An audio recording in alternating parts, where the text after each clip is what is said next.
Good morning. It's Sunday morning, and I've got uh, a few things I want to try and do today. I was going to stream yesterday, but I was playing around with some ideas on Blender, and I started um, texturing and for my steampunk residence, and so yeah, I want to have a chill out today. I don't want to put myself under pressure. We'll see how it goes. And so I remembered the. Hang on, where's this? Oh, there we go. I remembered the thing that I did. I couldn't really remember how I cleaned up these cogs. Um, and I found it, and it was actually really easy, and it cleaned up the cogs massively. So I might just go through and maybe demo that again, but it's actually really easy. So I was doing these the other day, and I think somebody came into the stream and started telling me how I mean I can understand the cogs, right? I know there is they're not calling it cogs, what are they calling it? Um Gears, right? There is a gears thing, and it produces this. And this is all really good, right? And obviously it's got the correct geometry and everything in there, but this I played around with this offline, and I can't produce the kind of cog variations that I am really looking for, which I've done here. So if I look at what I can do, and again, um, these cogs are not going to be functional cogs, right? They are just using microfiber. I like it. I like it. I like it. Yeah, yeah. But yeah, I can't produce the I can't produce using the Blender's own cog gear thing, right? I can't produce this variation of cogs, and of course these things are going to be sitting in a backdrop somewhere. No one's really ever going to be looking at these, or they're going to be just so small in Second Life that no one's ever going to see them, right? They're going to be. In fact, I've got another idea to build a steampunk clock tower, and these are going to be used in that to create motion, right? Something that people can look at. I've done a clock already. I don't think I've demoed it on here, and it turned out really well. And it looked good. But what I actually used, which was fine, because I'm not looking at this to be good clean geometry, right? All I did was this had absolutely massive amounts of edges on it. So all I did was go into this and I'm pretty sure it was mesh. See, I've lost it again. It's not something I've ever really used. Oh, it was here. I think it was limited dissolve. That's right. So I just used the cleanup limited dissolve, which is Blender's own microfiber cloth function. I like that. But that's all I did, and it did a very good at just cleaning up the obviously bringing these in as SVG. Um, I know it's not ideal, and I know I've had people on and saying, "Oh, you shouldn't do that," blah blah blah blah blah. Well, I'm not a professional doing this. I'm a bit of a hobbyist. So what I'm going to do is oh, thanks. Um, they look fine. They'll be fine for Second Life, and So I'm just going to dump those out of the way, and I'll just, for the sakes of the video, because I upload these VODs onto my YouTube channel, which, by the way, if people are actually going to my YouTube channel and subscribe, following, is it following on YouTube? I can't remember, but thank you very much, because I've had more views on the videos I've done for Blender through Twitch than ever before. I've had that channel for donkey's years. So if I just import, I'll show you what this actually does, because I'm quite impressed, really. SVG. So if I just dump this back in again, right? So obviously, this is horrendous. I know it's horrendous geometry and all of the other things. So let's do a really complicated one, like this one here will be really bad, right? So this is obviously a curve. It brings it in as a curve, and you think, oh wow, that looks absolutely amazing. But of course, then when you convert it to, I played around actually the other day with this, and thought, right, what I'll do is I'll just and it doesn't do a very good job, because I think, well, I'll show you, right? So if we go geometry, extrude it. Oh, that's interesting. Okay, that did do a very good job, right? Okay. I didn't do that the other day for some reason. I don't know why. Very interesting. So if we convert this now to mesh, I think that's when it goes absolutely awful, right? I mean, it's awful, but you highlight that lot, go to mesh, clean up, and limited dissolve. Boom.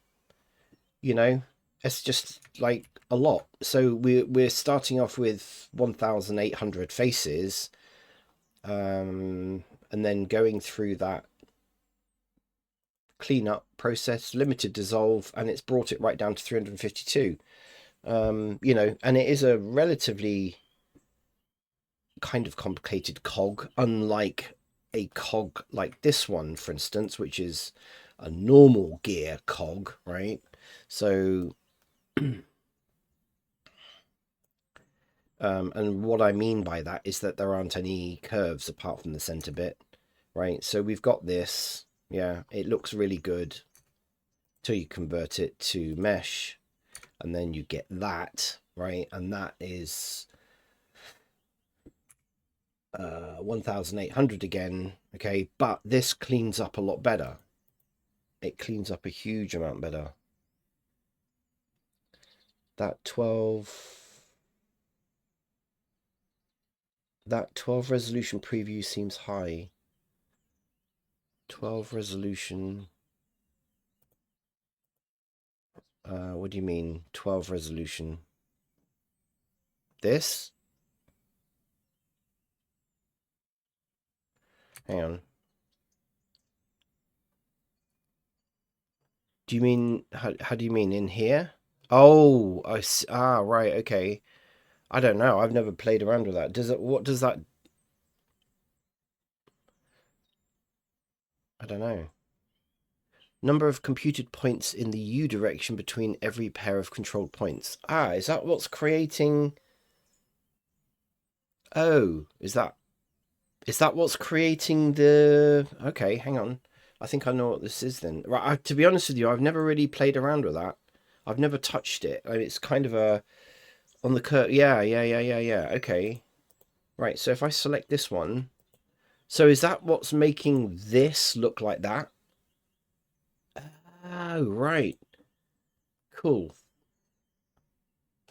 Well, there you go. You see, every day I want to learn something. Well, I have. I mean, I've been ever since I've been using Blender since version 2 point something. So this, right? So if I bring that down, what's a good setting then? 4? I'm curious as to what that's actually doing.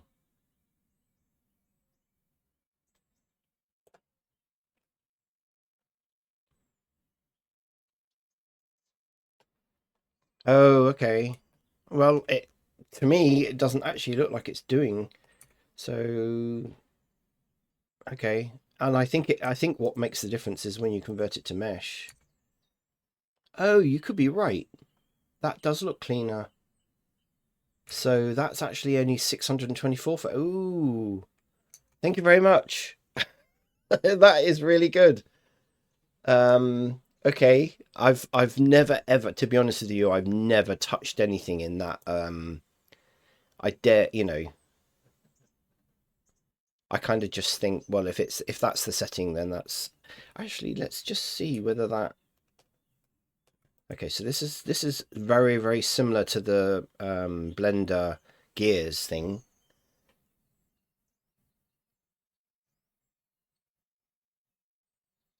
Shift and Z. Okay, let's try that again then.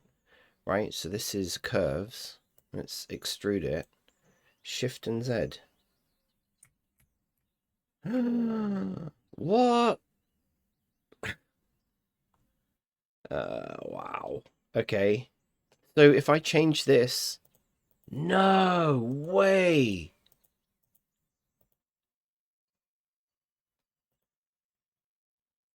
Wow, you've made my day.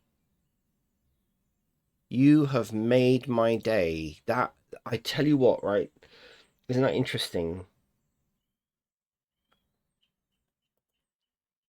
Wow, Shift and Z. Right. Never knew that. So that's wow. So Shift and Z switches it back again. If I then convert that to mesh, what does that now? Oh my God, man. Yeah, I haven't touched. Yeah, I've used curves for very little, to be honest with you. I mean, SVG brings things in as curves, and that's really the only time I've ever used curves. Although I've seen, I don't know whether you've seen what I've been doing with my steampunk residents with stairs on my last stream, but cheers. That is unreal. Wow. So so of course I can still go in here and go clean up limited dissolve and it like I know that's not good geometry, right? I know it isn't and it's awful geometry, but for Second Life it's fine because Second Life will convert it to tries anyway, right? So I don't necessarily care too much, but that is amazing. That's made my day. That has brilliant. That is absolutely, and I never knew what that did. So if we go, that is just so, I want to change that to a default because now I know what that does. Shift Z. What? So you can bring that right down on something like that. I mean, that's a very, very simple kind of gear, cogwheel, you know. Um, so you just have to be careful about how the level of detail. See, I could go even to that, to be honest. Wow. Shift Z, I must remember that. Yeah.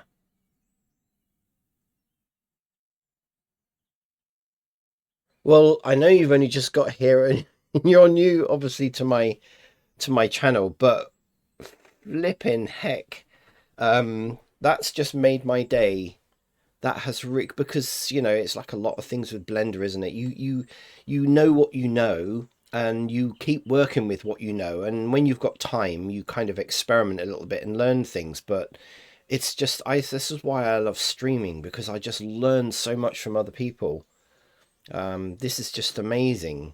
It's really amazing. So if we convert that to mesh, wow, that is just unreal. I mean, bringing it down to 300 is fine, but then getting rid of just some more, and that's brought it down to 68. That's just amazing. That is amazing.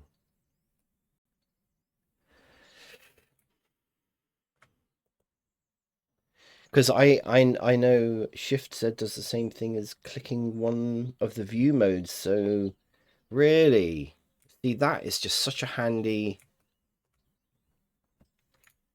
That is just such a handy. So it doesn't matter which view you're in.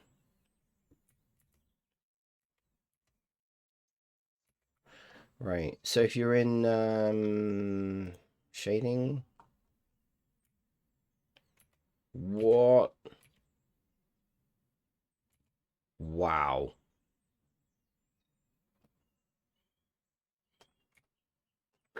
That's unreal.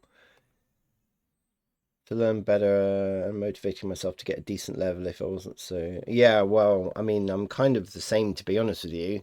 It I was hesitating even this morning, and I've been streaming for about 4 years, and and I'm the same, and I'm not an anxious person, or I mean, I guess I don't know, I'm potentially shy. I don't like bringing attention to myself generally, but I just think I think you should stream because I tell you what, it is such a confidence builder.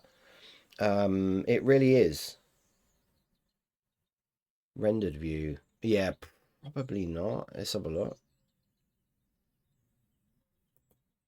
It is a confidence builder, believe me. You know, yeah, you're going to get the odd person coming in, and although I've touched wood, I've actually been really good. I've been very lucky that most people come in, people like yourself come in and say, press press Shift Z, and you can see, and that just completely transforms my life in Blender. Um, yeah, it probably won't work in rendered view. I don't think it will. No, I haven't set this up. I haven't set this up for anything. I don't even know where my camera is. Well, actually, I could just try it. Let's just do that, and I'm in the process. Yeah, yeah, yeah. But yeah, I can do it that way. Yeah, there's nothing really to see, but oh, it does. It does work. Holy moly, that is no. Yeah, so it's shifting. Oh, I see what this is doing. Oh, Shift Z. See, I never knew that was a shortcut.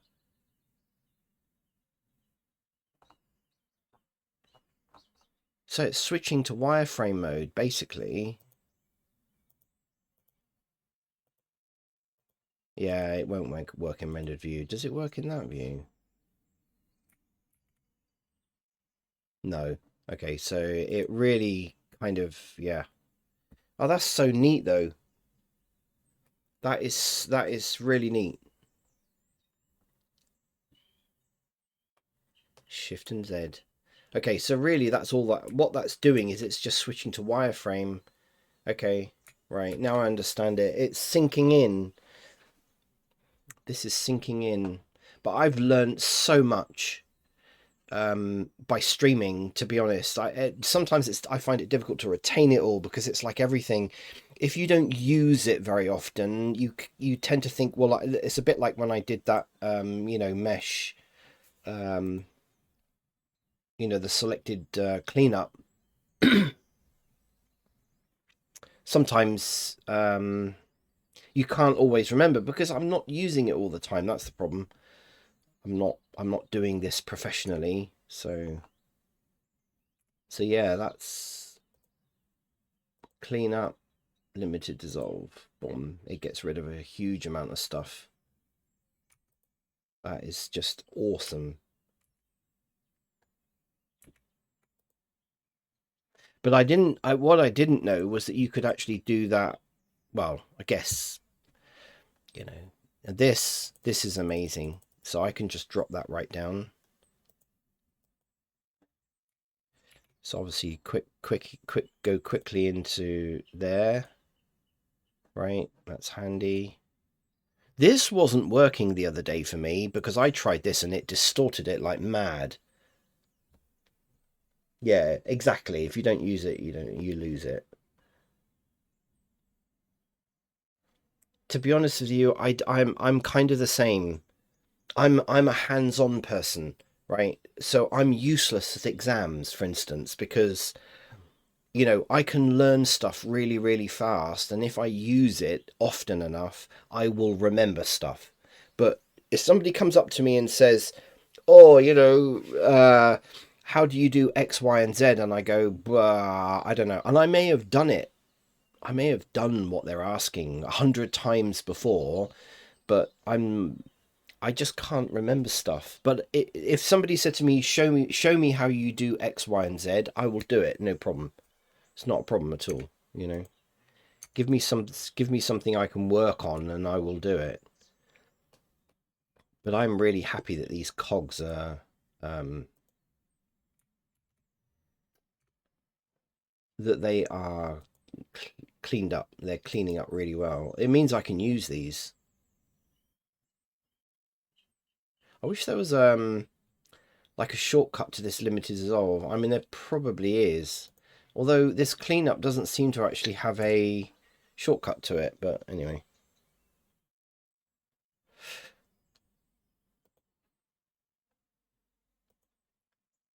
Let's just go in. So clean up. There doesn't seem to be a shortcut to clean up.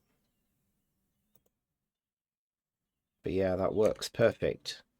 I just can't get over the resolution preview thing. That's transformed. Well, it's a game. It's a game. It's a game.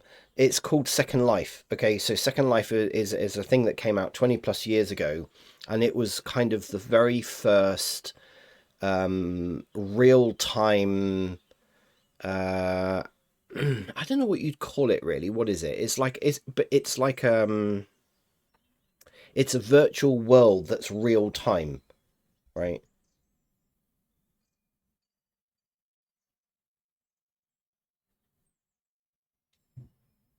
Oh, really? Okay. God, my good, you're teaching me shortcuts because okay. So if I go in here, if I select a mesh first, be useful if I select a mesh. So if you go into mesh, clean up. Can I add this level? Oh my God. And then Q. So I haven't got any favorites, right? Okay. Oh my, hang on. I need to write this down because when I'm streaming and people tell me stuff, I always write it down because afterwards I never seem to remember to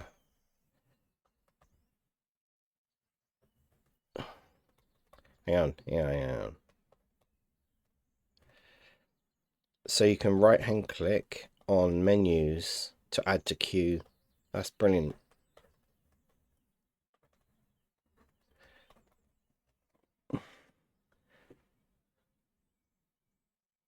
VR Gen what Second Life is. It wouldn't surprise me. It hasn't. I don't. It hasn't really developed much over the years, unfortunately.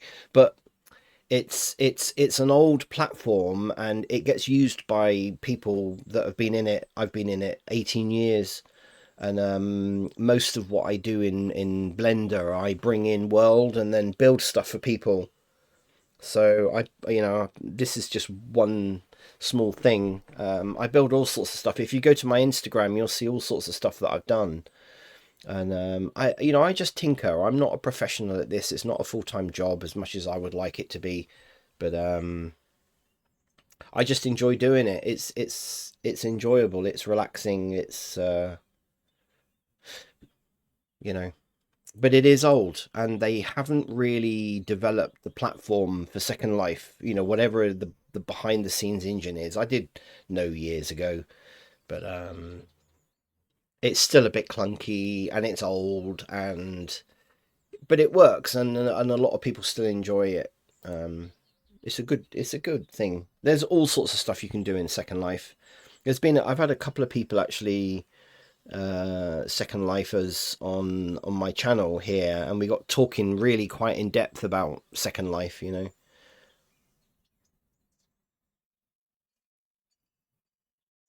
Okay, okay. Yeah, it's free. Second Life is free. I mean, it's like most things nowadays. You know, you can pay. I'm a premium, and I've been premium in it for a long time. But it's free. Anyone can go into it, and anyone can create a character. And people have likened it to kind of Sims, but it's slightly different. So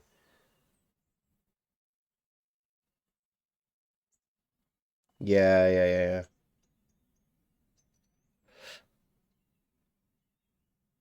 I tell you what, though. I mean, now predominantly, back in the day, I used to do an awful lot of role play, stuff, and it was actually really good. Like we're talking probably 10, 15 years ago. I was very, very, very active in it. Made an awful lot of friends and, stuff. I mean, it was just really, really good back in the day. Where there's an awful lot of things that have surpassed it now. But like VR chat, um, a lot of people have moved over onto that now. But if you want to play around with building and stuff, that's where I get my real pleasure. Is making stuff in Blender and then seeing it and the challenges getting the land impact down. So this is hence why I'm making stuff such effectively low poly with as few faces as possible. Uh, and then making it look good. So there's a fine line between making something look really good and keeping the land impact or the physics low in order for it to be functional in Second Life. It's like any game engine, isn't it? You're trying to you're always playing with the level of detail. Yeah, I probably can. Again, I've never got into VR chat because I've dabbled in a couple of little things, but I've never really got into it. I'm kind of so committed now to and invested in Second Life. Yeah, characters. It's good fun. It's really good fun. Um, I guess that it's like everything. If the Lindens don't keep Second Life up to date and all the rest of it, eventually it will. Well, I can't imagine it ever dying, but they're not investing in it anymore. I know that. This is so. This is so cool. So I need to bring that down. It's just so cool.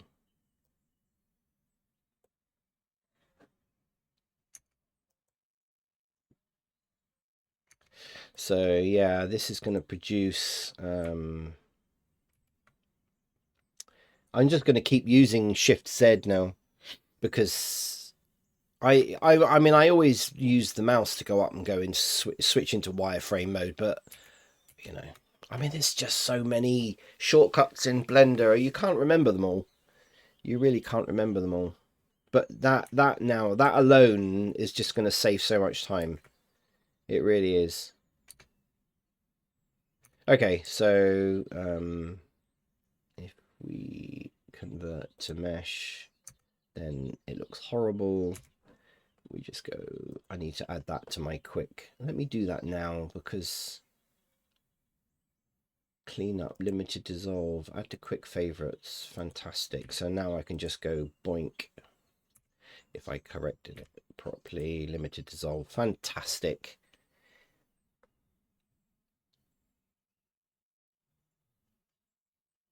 Yeah. And it's actually quite interesting, right? I've come from computers from a long, long, long time ago. Okay, so shortcuts on, I mean, I come from the old days of DOS, right? Even pre Windows. So, shortcuts with keys, for instance, when you were in a word processor and were, I mean, you could go through the menus, but it was faster to use shortcuts. So I've come from that kind of history. And I notice now that a lot of younger, people, they are still using the menu system because they haven't, unless of course they learn the shortcuts, right? I'm being generalized, but I much prefer, I'm from that era of shortcuts, shortcut keys, and so You know, I can, if I use them often enough, I remember them. So let's bring this down. I reckon about on these more complicated ones, about 4 preview is actually really, really good.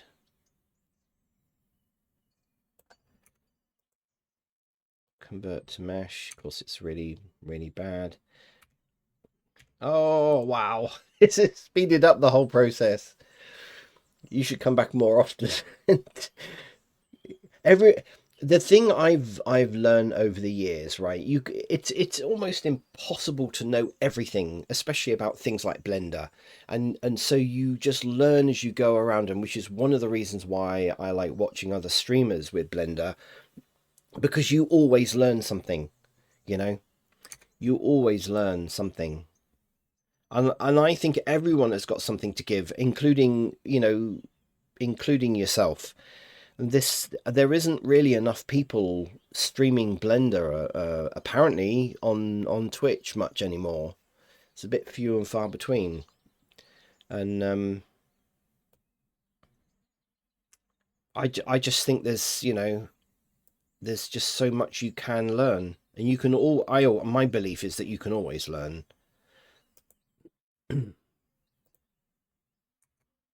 Okay. Oh God, this is just so. Yeah, this is totally streamlined my workflow no end. It really has. Convert mesh. Can I use... Oh, no, okay, so you have to go in... Right. Brilliant. Okay, I got a question then. I have a question. Is I don't know, and I don't know whether Blender does this, but can you create macros of keystrokes in Blender? Do you know? Okay, so it's Python, right? Okay, yeah, I know. Again, I've tried studying Python years ago, and I just didn't really. I'm not. I haven't got a programmer's mind. I knew that from my early days in IT. I tried programming in C and C plus and all that years and years ago, and I just haven't got a mind for it. um, I think you have to have a specific mindset really to do it. But yeah. So really, it's about Python. But this alone has speeded up my workflow one step at a time. So of course that command, yeah, I can see at a glance what needs attention. Brilliant. So the other thing that I would like to be able to do would be if you could highlight all of these, right? I don't know whether, again, I'm just going to play around. This only applies to the most active one, doesn't it? So yeah, it does. It'd be great if you could do more than one, but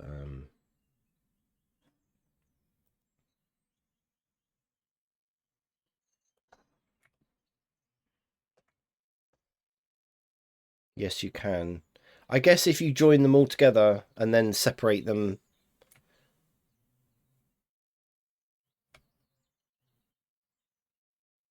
Yeah, I don't think programming is for everyone. Okay, with my psychology hat on, right? There is a mindset with people who do programming, and I really just believe that programming is not for everyone. There is a mindset to it for sure.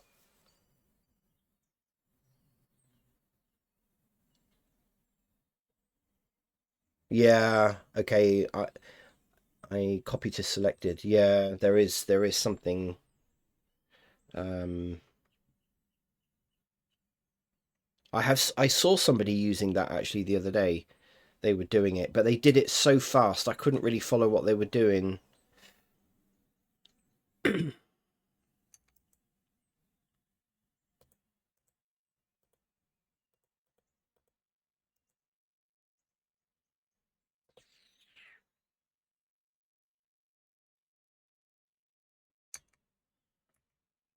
But just this alone has speeded up my workflow in object mode. Okay, so if I select these, because this would be something I would remember to do because I have to do this quite a lot.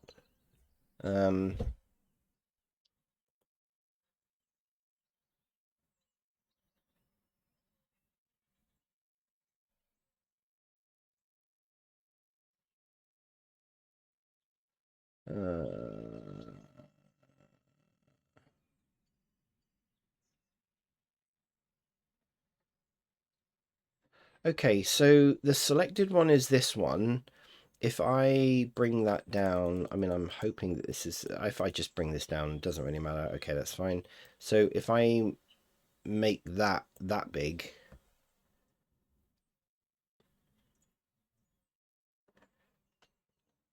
object mode, apply.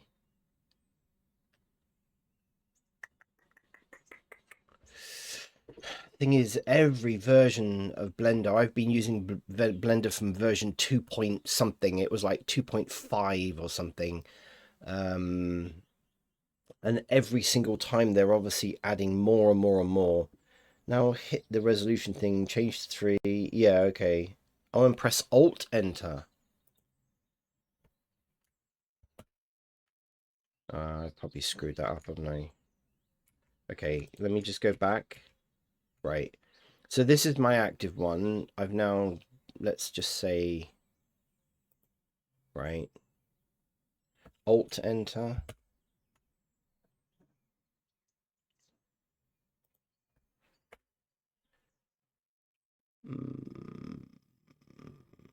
As well as the, okay, so I'm still staying there. Alt Enter.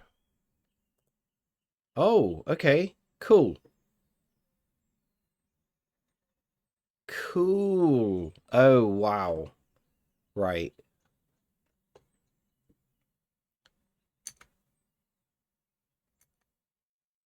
So if I go convert to mesh, Alt Enter, does it do all three of them? What? Are you a teacher? Or is this just Alt? Holy moly, this is just, you are saving me so much time. Alt Enter applies to multiple mesh. Wow. And add to dissolve all at once, yeah. Okay, so if I highlight them, Q, limited dissolve, Alt Enter. No way! Wow. Alt Enter. So that's okay. Wow. Oh, that's unreal. That is unreal because like these cogs here, I do tend to generate quite a few smaller items that I need to apply the same thing to, and that is unreal. Okay, that's three things, and I'm three things you've given me today that has just speeded up my workflow. That's amazing. Let me save this 1 minute because that is absolutely amazing.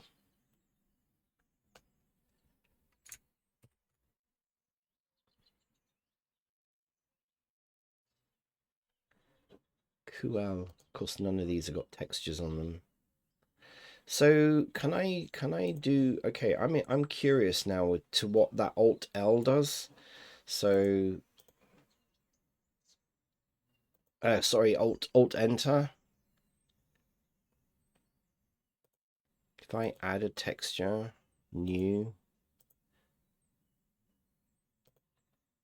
material, let's just make it that.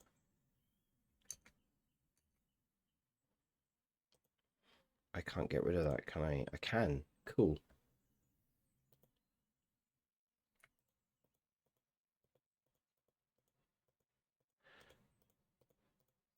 I'm intrigued as to what else I can use that for. Can I? No, so okay. So if I go new material, let's just say I want to make that color. If I go Alt Enter, no, it won't work on that. Okay, it was worth a try. Yeah. Oh, I mean that is amazing. There, I know that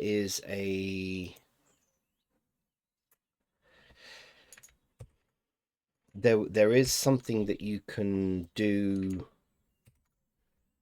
to apply, and I can't remember where it is now again because I've used it a few times, but there was something where I wanted to apply the same UV map to very, to the same kind of thing. So let's just say I had a whole load of windows or something, and I had, like, on my residence, I've got like 20 odd windows.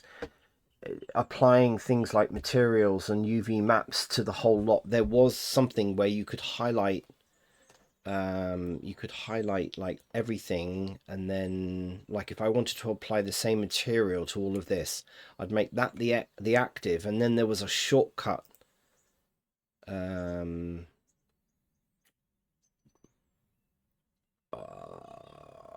remember now what it was. No.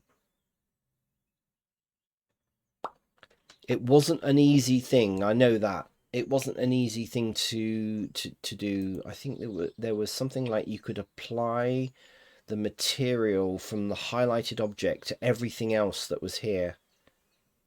Was it Alt J? No, not Control J. Shift J. I just remember there being a shortcut for that. Control L.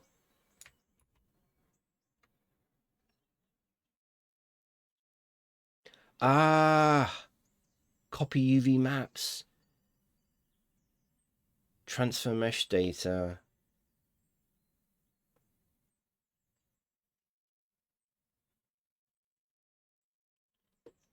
Transfer mesh data. Transfer data like weights, edge sharpening. Oh, right, okay.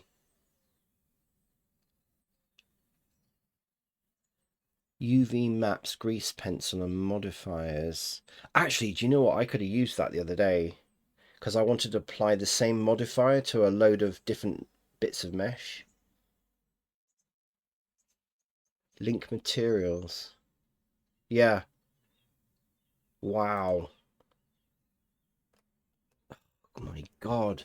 That's a I'm saying oh my God because these are really useful. Control L.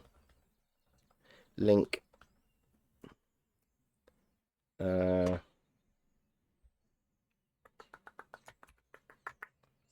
Link and transfer data. So link TX data.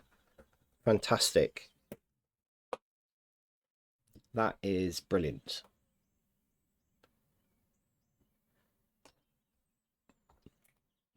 The other thing, just you were saying about streaming, the other thing I've learned about streaming is I will have in my mind what I want to do, like, and I think this is partly the hesitation bit that I have with streaming. I think, right, today I'm going to work on texturing and I'm going to do X, Y, and Z. And then, someone like yourself comes into the into the stream and I'm learning so much more, and then I very often don't end up doing what I thought I was going to do, which is absolutely fine. I'm not complaining because this is just amazing. You've just transformed my workflow here by giving me 4 shortcut keys, and that's brilliant. It's just absolutely brilliant. And that to me is a large part of what I enjoy about streaming is the learning. Because when I view other people streaming, and even I find that I can be looking at someone streaming and they're working on something in Blender, and you just want to go, yeah, but all you have to do is and I guess they, they also learn, and that's what the good thing about streaming is, you know. That is the good thing about streaming.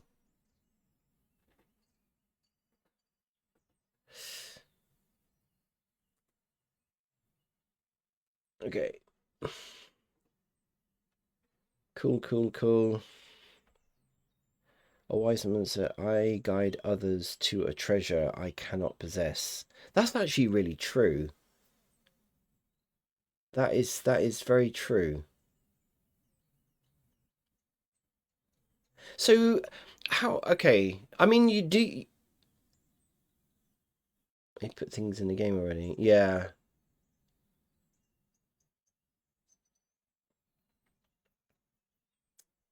I think we also underestimate how much we retain and how much we, you know, because I'll work on something that I'll work on something that I maybe built, like I reworked on something that was about 10 years old that I did about 10 years ago. And I don't think that I've learned an awful lot different. But when I went back to rework something I did 10 years ago, I'm going, oh my God, look at the way I did that and that and that and that and that. And that. And it was quite frightening how much I'd learned and retained. And that's, I mean, that's really, really good. You know, it's so sometimes I think we underestimate what we learn or what we retain, you know. We tend to, I know I do, I tend to be actually quite hypercritical of myself sometimes. And yeah, it can be a bit disheartening at times, you know, because at times I've actually given up streaming because I just get really, really frustrated. And I just enjoy it so much, and I need to keep remembering that I enjoy streaming and learning and meeting people like yourself. And that's what's important, not the stuff that you get frustrated at. But it is difficult. It is difficult, and I've heard streamers say that exactly the same thing. I know streamers who have given up because they become frustrated at things. And one thing I'm really excited about today, I'll show you something. Right, I can only really my computer. Right, you're not going to believe this. My computer that I'm using at the moment is 15 years old. Right, I built it in 2009, 2010, something like that. But it cost me an arm and a leg because I always build my own computers. And I really like bought, it wasn't the highest spec, right? It wasn't like, you know, the latest cutting edge technology, but it was I remember it being extremely expensive. And I've upgraded over the years. I mean, I've upgraded the graphics card, the power supply, the memory, you know, whatever else I can. Of course, you know, after a period of time, it you can't upgrade anymore. And so I'm currently building a new computer. Um, and of course, with all the progress that Blender's made, this I'll show you what it looks like. Me trying to render. So let me just make that. Okay, so we're going to render this as an image, right? And I'm only running this, and this is as much as I can do. Samples is 1K, right? 1K. Um, and we haven't really done an awful lot, but this is where I just thought, no, I've got to. I've really got to upgrade my machine. So I'm in the process of building a machine. I should get the final parts today, and I've got a above average spec computer, um, which I'm really happy about. But yeah, I mean, this is going to take this is going to take about 3 minutes. Yeah, that's way too much. But you know, for I don't really do renders. I'm not a renders type person, and I just don't produce renders. It's not something that I've done an awful lot, but it is something that I want to start doing more of. One of the things I wanted to do today was some 128 256. Yeah, I think for most. Yeah. Again, I get a little bit hypercritical about noise and stuff, but realistically now, I mean, I don't suppose anyone notices that much difference. But I do want to produce kind of higher. I could probably bring that down.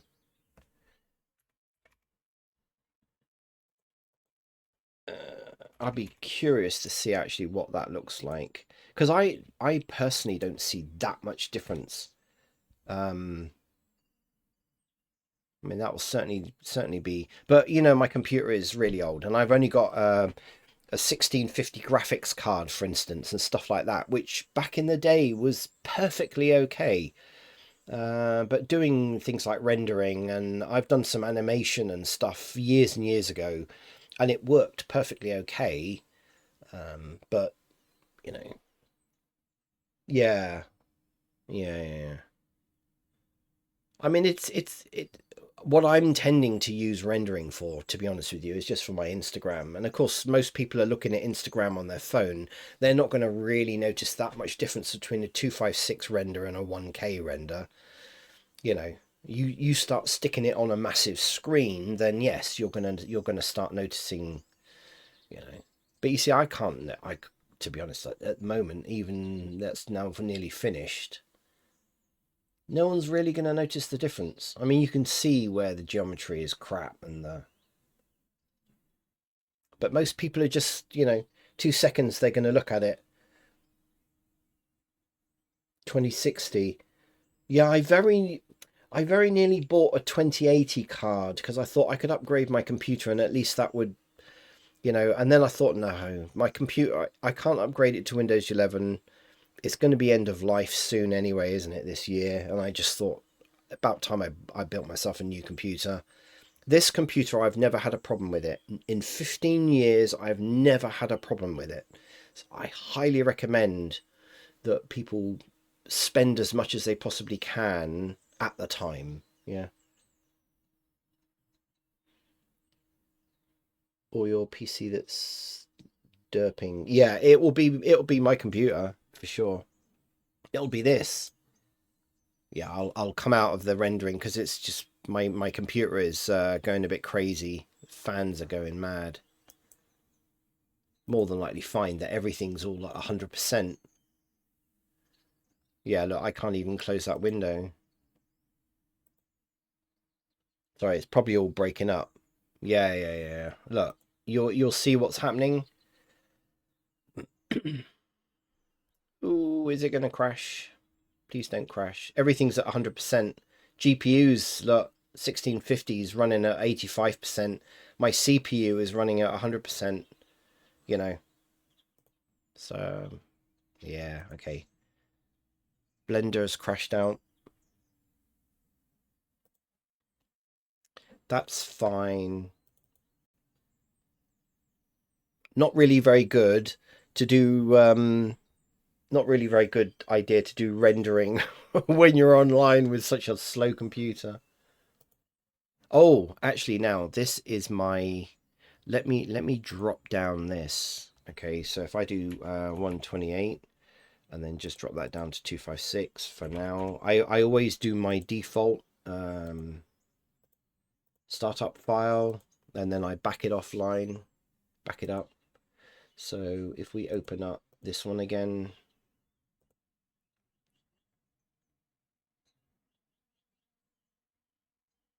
yeah, I save as I go along. Again, it's like a habit that I've done a lot over the years.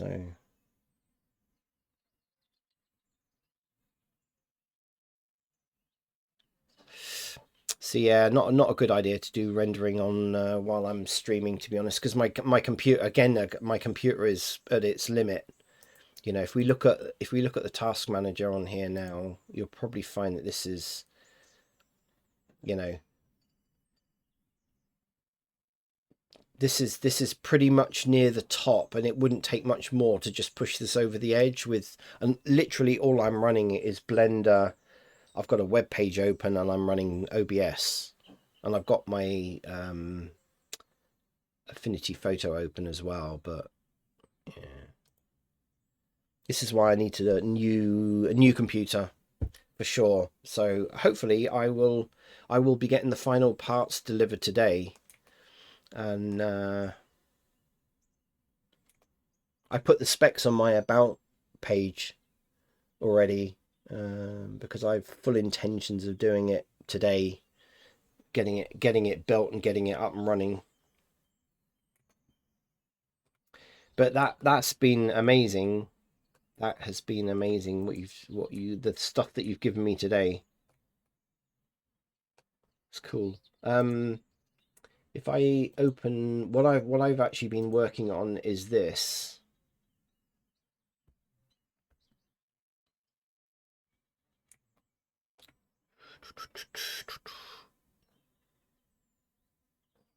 So this is my steampunk residence. So this is the this is my reference.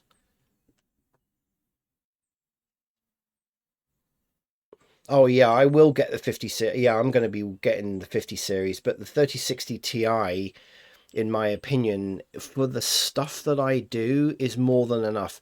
And I got it really cheap. I saved £200 on getting that 3060 yesterday. I travelled a distance to go and pick it up from someone who didn't really need it anymore. But it's gonna help. And I will get I was going to get a 4060 card with my new, and I thought, do you know what, I'll just wait for the 50 series to come out. But for the meantime, a 3060 will work me, will do me fine, and I saved myself 200 quid. So I can actually just put it on. Yes. Yeah.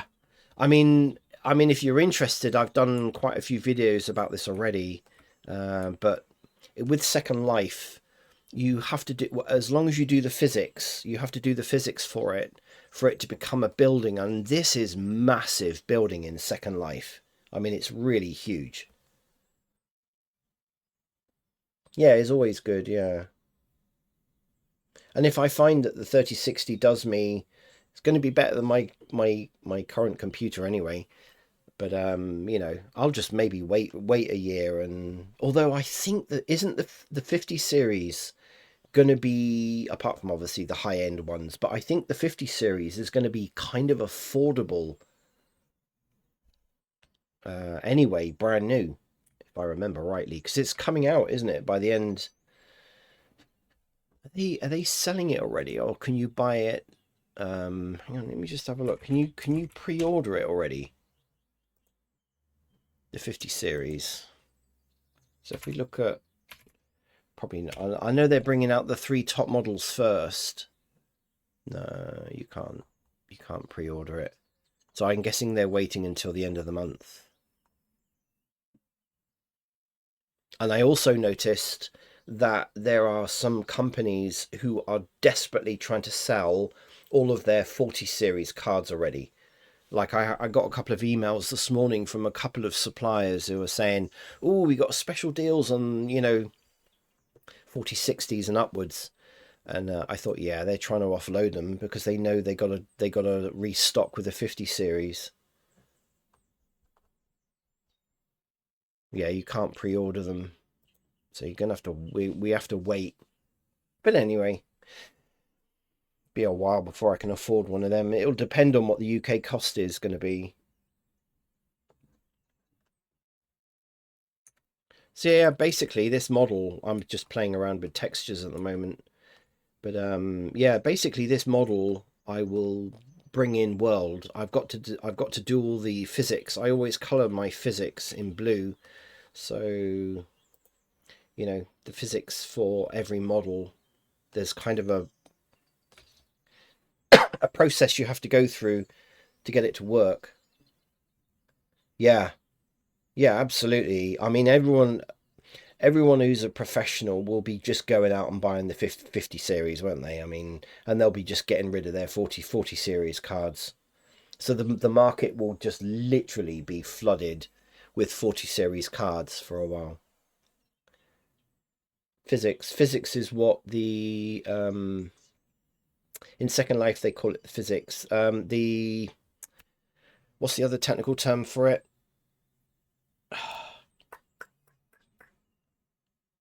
Uh, I can't remember what the other term is. Modern engines use another term, and I can't remember what it is. It will come to me. It will come to me in a minute. You know, the colliders. That's it. Yeah, collision. Yeah. So you basically, in Second Life, I've designed these stairs. And if I don't know whether you know about my other, I've done quite a lot of videos about this in Second Life. I've actually done a very short video about physics on my YouTube channel, and it kind of explains how the physics works in Second Life and how it brings land impact down. You know, how you can make really detailed mesh. As long as you do the physics correctly, you can bring it into Second Life, and you not only get the collisions and the physics part of it, but you can also bring the land impact down. So, you know, something like these stairs, for instance, the land impact on that could be, 15, 20 because of the detail level. With physics, I can bring that down to 1, even with materials. So I need to do that for the whole of this building. So this is obviously the inside. I've got a spiral stairs that goes up through 4 floors, and I've got stairs that will, ignore the texturing. The texturing is crap. I only just playing around just to throw something on there, but I need to design physics for not only the whole building, but also all the stairs, so that people can actually just go inside this building. Whoa. That's why I put textures on it, because then I can see what's going on. But yeah, so I've done the windows, famous windows. Yeah. Yeah, this was something I learned actually recently about, you learn things as you go along, don't you?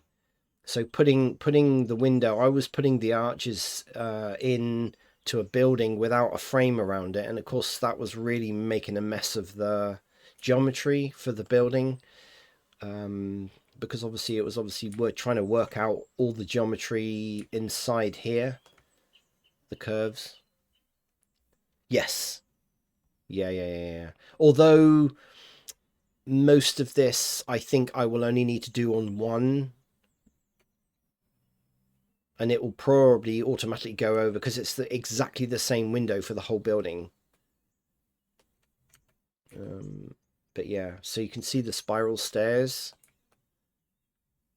Goes all the way up, all the way up, all the way up.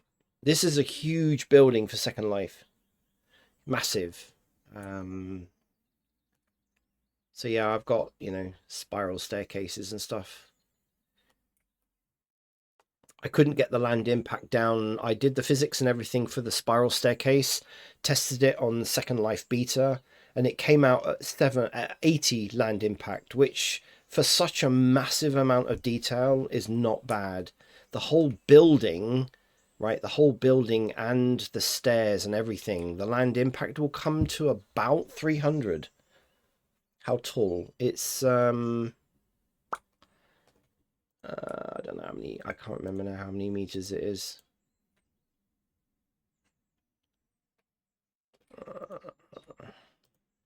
Where is that? It's about 60 something meters high, roughly.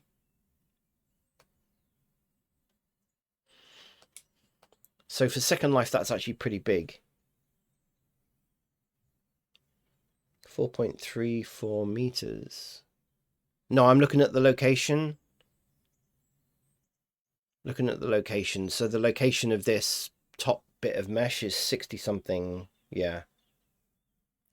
Yes. Now, there is a reason why everything, and I did a video about this as well. There's a reason why everything in Second Life has to be big, right? My avatar, for instance, is kind of small and it's 2 meters high. And because of the view within Second Life, everyone's view of Second Life tends to be different. So you have to allow when someone walks into a building that they're not just looking at a wall, right? If that makes sense. So you make everything big, and this is one of the mistakes a lot of builders in Second Life have. They make stuff real world size and it's way too small. You have to double it at least. So, so that it works for the majority of people who go into your building. I know it might sound really weird, but I've just learnt that over the years. See, the base of this building is 22 meters square. You wouldn't normally have that, you know. You wouldn't normally have that.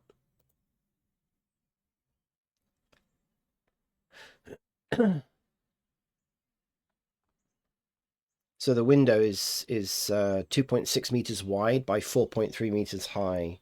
Yeah. And the door, the doorway is 3.6 meters wide by nearly 6 meters high. But when you're in Second Life, it kind of looks normal.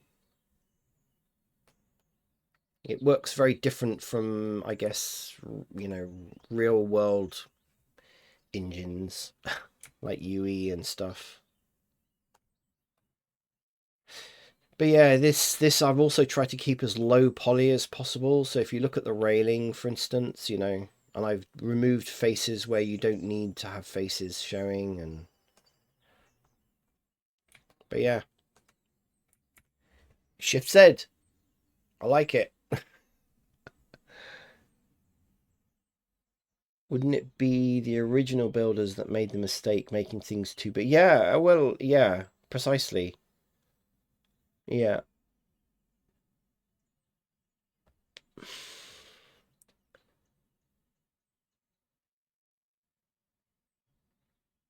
But I guess Second Life came out in what was it, 2001, 2002, something along those lines. Um, you know, technology has changed so much. So I mean, if you look at the original Avatar Mesh, I mean, it was horrendous. It was absolutely horrendous. But at the time, it seemed amazing. Yeah, and it's really only when we you know, look back on it and we think, oh my goodness, that just looks so crap.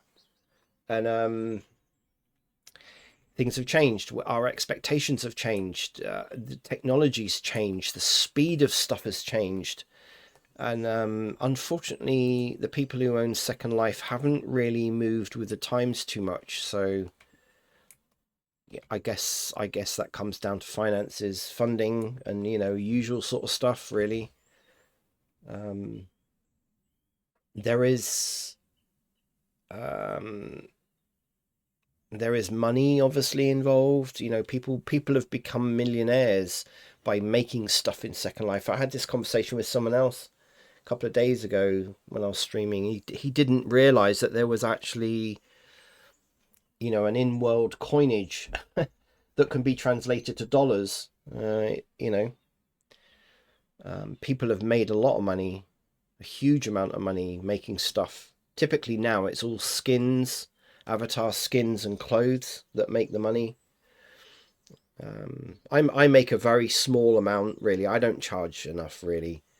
I don't really charge enough for what I make and sell. I just do it for fun. But some people have done it as a career. It's like everything, isn't it? You can turn Twitch into a career. You can turn YouTube into a career if that's what you want to do. Um, but yeah, I like messing around with texturing. Um, I mean, I use Polyhaven. I've got all their textures and stuff, which are good. They're good.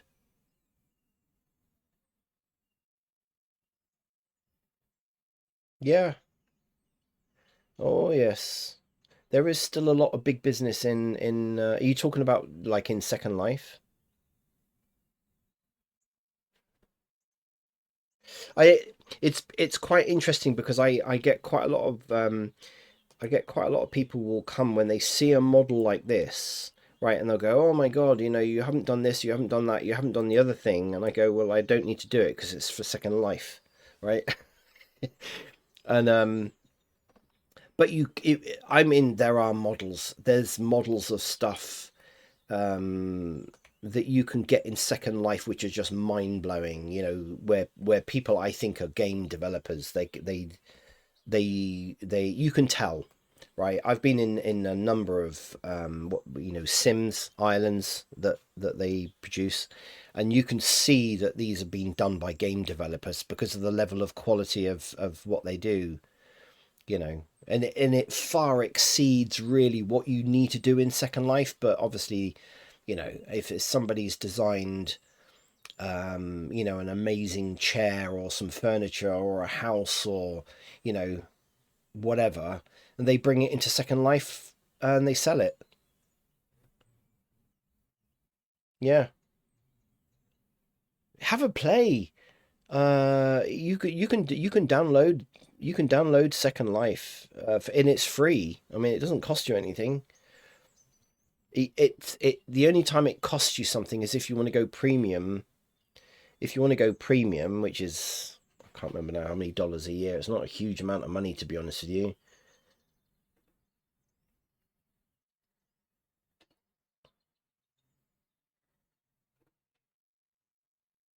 But even if you just you what you need to do if you're gonna do it, if you want to play around with Second Life and building and just you know for something, you can apply once you've created your avatar. At some point, you can apply to the beta, and then nothing. It doesn't cost you anything.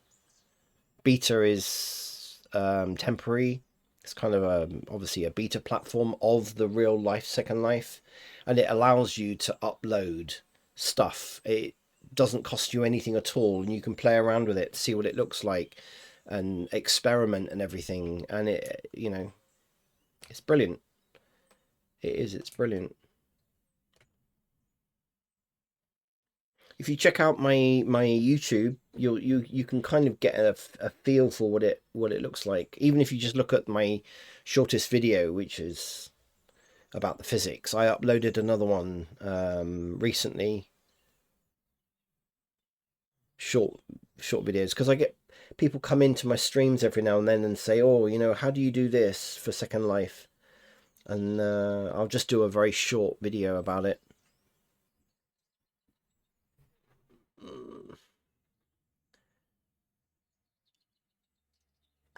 Let's see if I can get it. If I can get the link. Hang on.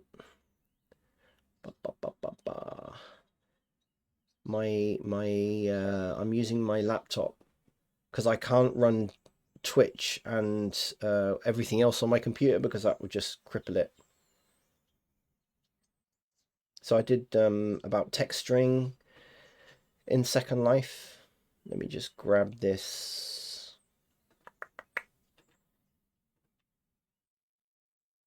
Okay, so here's I'll paste the link to the physics explanation of physics. I do go on a little bit because there are I don't know about you, but when you watch stuff on YouTube about Blender, right, and you think and specifically Second Life, and you think, oh wow, I'm gonna try and do that, and then you realize that actually the person that did the video left out a huge amount of stuff. They assumed that you knew, like for instance, these shortcuts that you gave me today. You know, sometimes they assume that you know certain things, and of course, then you try to follow their video, and it doesn't work. And I used to find that really frustrating. So my videos tend to be very slow, and I keep repeating myself because it makes a huge difference. especially if you're trying to do something in Second Life and it just doesn't work because it works slightly different. And so my videos are not like 5 minutes long and I rush through, oh yeah, you need to click on here and do that and do this and do that and resize there and put the physics on this and blah, blah, blah. And you just think, what on earth are you talking about? Do you know what I mean? So my style of teaching tends to be a little bit slower. And I highlight the things that actually, in my opinion, matter. Especially to do with physics in Second Life. I've seen some horrendous stuff that people have tried to, with all the good intentions in the world, they try to teach other people how to do things, and it's kind of just doesn't work. It doesn't work, and it just makes you frustrated. And then, unfortunately, what tends to happen is people just stop. You see, and I think that's the worst thing. Yeah, exactly. And I've mentioned a few people that I follow now. I don't follow a huge amount of people on YouTube to do with Blender anymore because I found that people weren't really teaching correctly. There's very, very few. I mean, there's two or three that come to mind that I don't know who you follow on I don't know who you follow on YouTube. Do you follow tutorials? I mean, I think pretty much everyone who does Blender does follow tutorials, but there are certain people that are just really good for me that I can listen to and follow, and I get the results. Yeah, and I think this is where sometimes people give up because they follow a whole load of people who are saying, "Oh yeah, do this on, do this, and this, and this," and then you get this amazing effect, and you think, no, it doesn't work. One of the best, in my opinion, as a teacher, right there, as a teacher of Blender, is Grant Abbott. Grant Abbott. He is a teacher, right? So he teaches Blender and he does it in such an amazing way. I just love his videos. And the other guy that I really, really like, and I have learned so much from him is Ryan King Art, his channel's name. Yeah, watch tutorials. When I want to learn something different, I will go to Grant Abbott or Ryan King Art. And but I generally find that most people who, yeah, most people who try to do stuff in Blender, all good intentions. There's actually another guy that I do like his ideas, and he's um what's his name? I'm just trying to find Curtis Holt's good. I mean, there's so many people that are actually really, really, really good.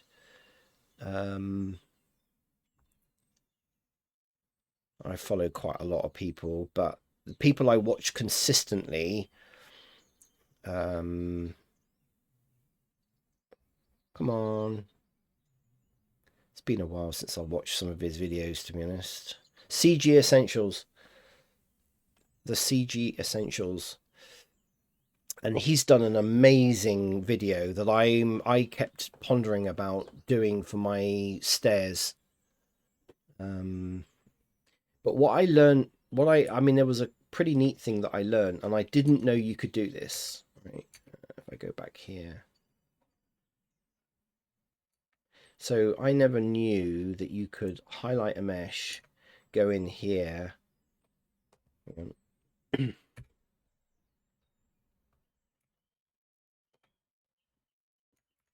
So I never knew that you could actually highlight something like that. And because I going inside buildings is it's always really annoyed me because I do an awful lot of buildings, but I never knew that you could actually hide part of the mesh. Just part of a mesh. I knew you could hide a whole lot, but I never knew you could do just part of it. And then obviously you can see what's inside. So I learnt that from CG Essentials, and that just again completely transformed my workflow. you know. So it obviously only stays hidden when you're in edit mode, but you know, it's just brilliant. It's brilliant that you can, you know, you don't have to keep trying to go inside buildings all the time.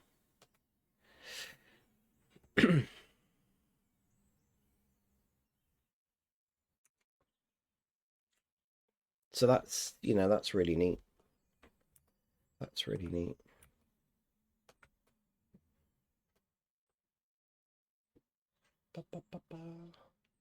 But I am looking forward to building a new computer. I will probably get it done today.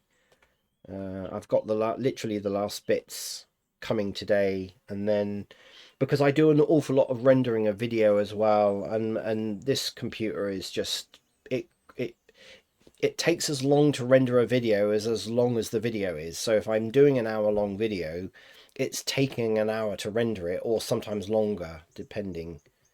And yes, yeah, I know, yeah. I always then use the Alt H, which just tends to bring everything back again. I don't think you can do kind of a selective, like bringing everything back again.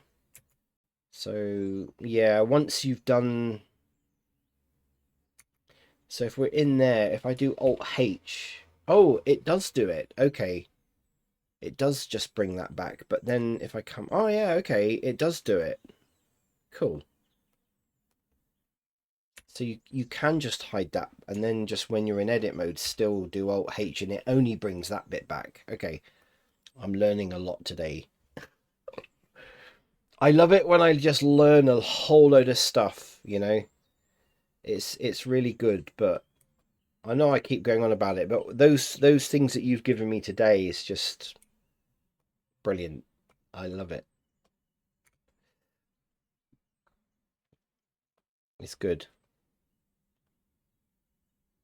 So what I was working on, one of the things I wanted to do today was I'm working on, it's going to be very difficult. I sampled the um the building, right? So I created a sample of the color. I know I'm not going to actually get this because if you actually look at this building, it's not, I think obviously it's an artist's impression. Yeah. Yeah, I agree. Sometimes you just got to experiment. And that's what I like doing with some of these people that I follow on YouTube, you know. That guy CG Essentials, he created a railing for Spiral Staircase, which I'm going to try and replicate. That was another thing I wanted to get done today. And I like him because he's also a teacher and he explains things really well. So he tends not to leave things out. Um, the little things that actually make a difference.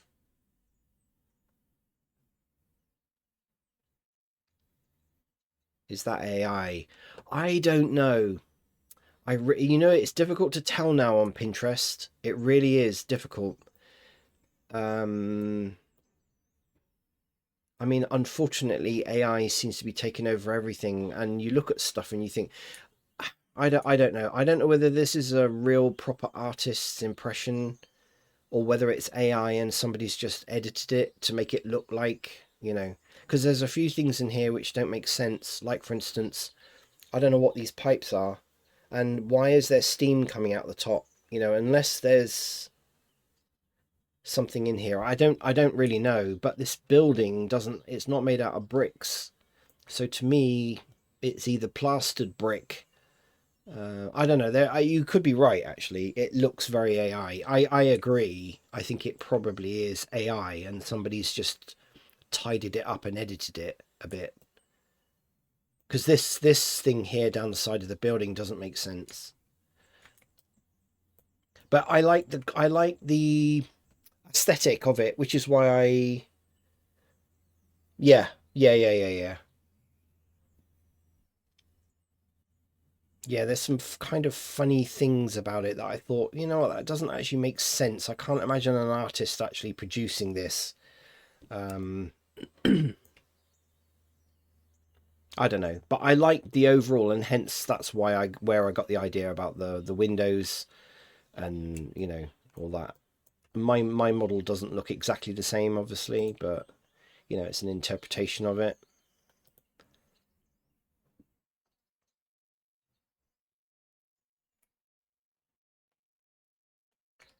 But yeah, there are certain things like like you've got pulleys and things on here which you think, well, they don't actually really go anywhere.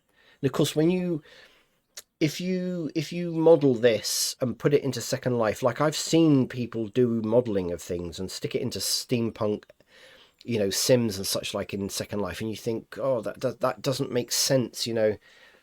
Um, yeah, there's too much of this which doesn't actually really make sense. But I like the overall effect of it.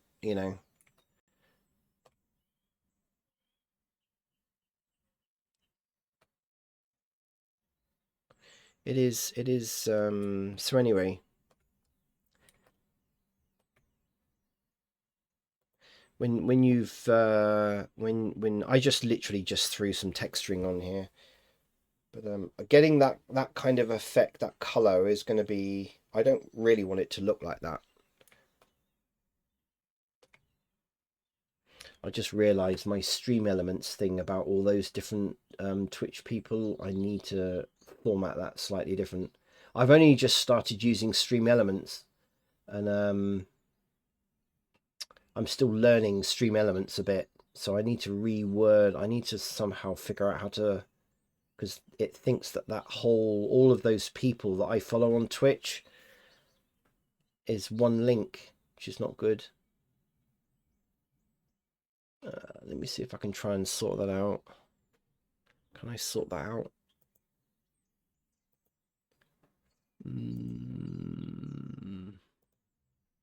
Bear with me 1 minute. I want to try and just sort this out, because that looks pretty crap. If somebody clicks on that, that's just gonna. Yeah, that's not good. That's not good. That's not good.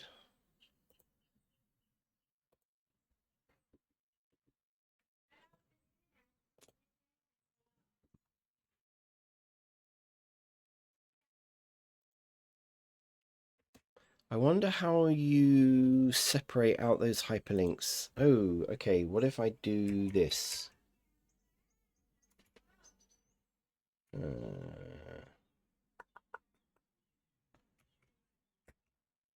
I don't want an exclamation mark. Sorry.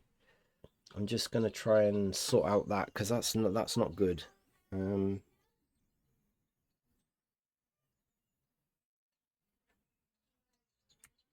okay, let's see if I can separate it out with that instead. That might separate out the URLs. Okay.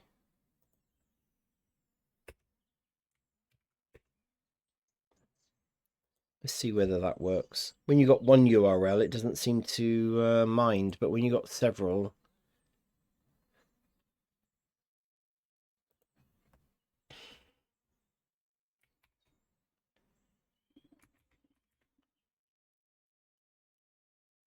Pantheon 3D. I'm still learning. I mean, again, Twitch has changed so much. I put stream elements on my stream like 4 years ago, and it didn't look anything like this. Of course, they've streamlined it so much now, which is good.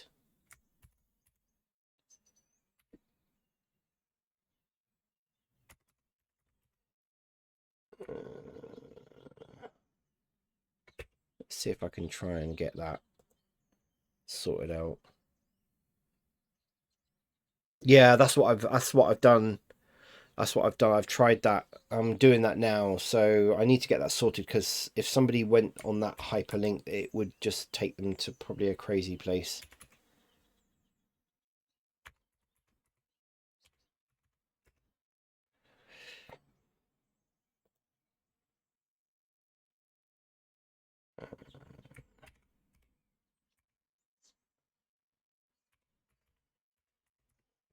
Ba-ba-ba. Okay.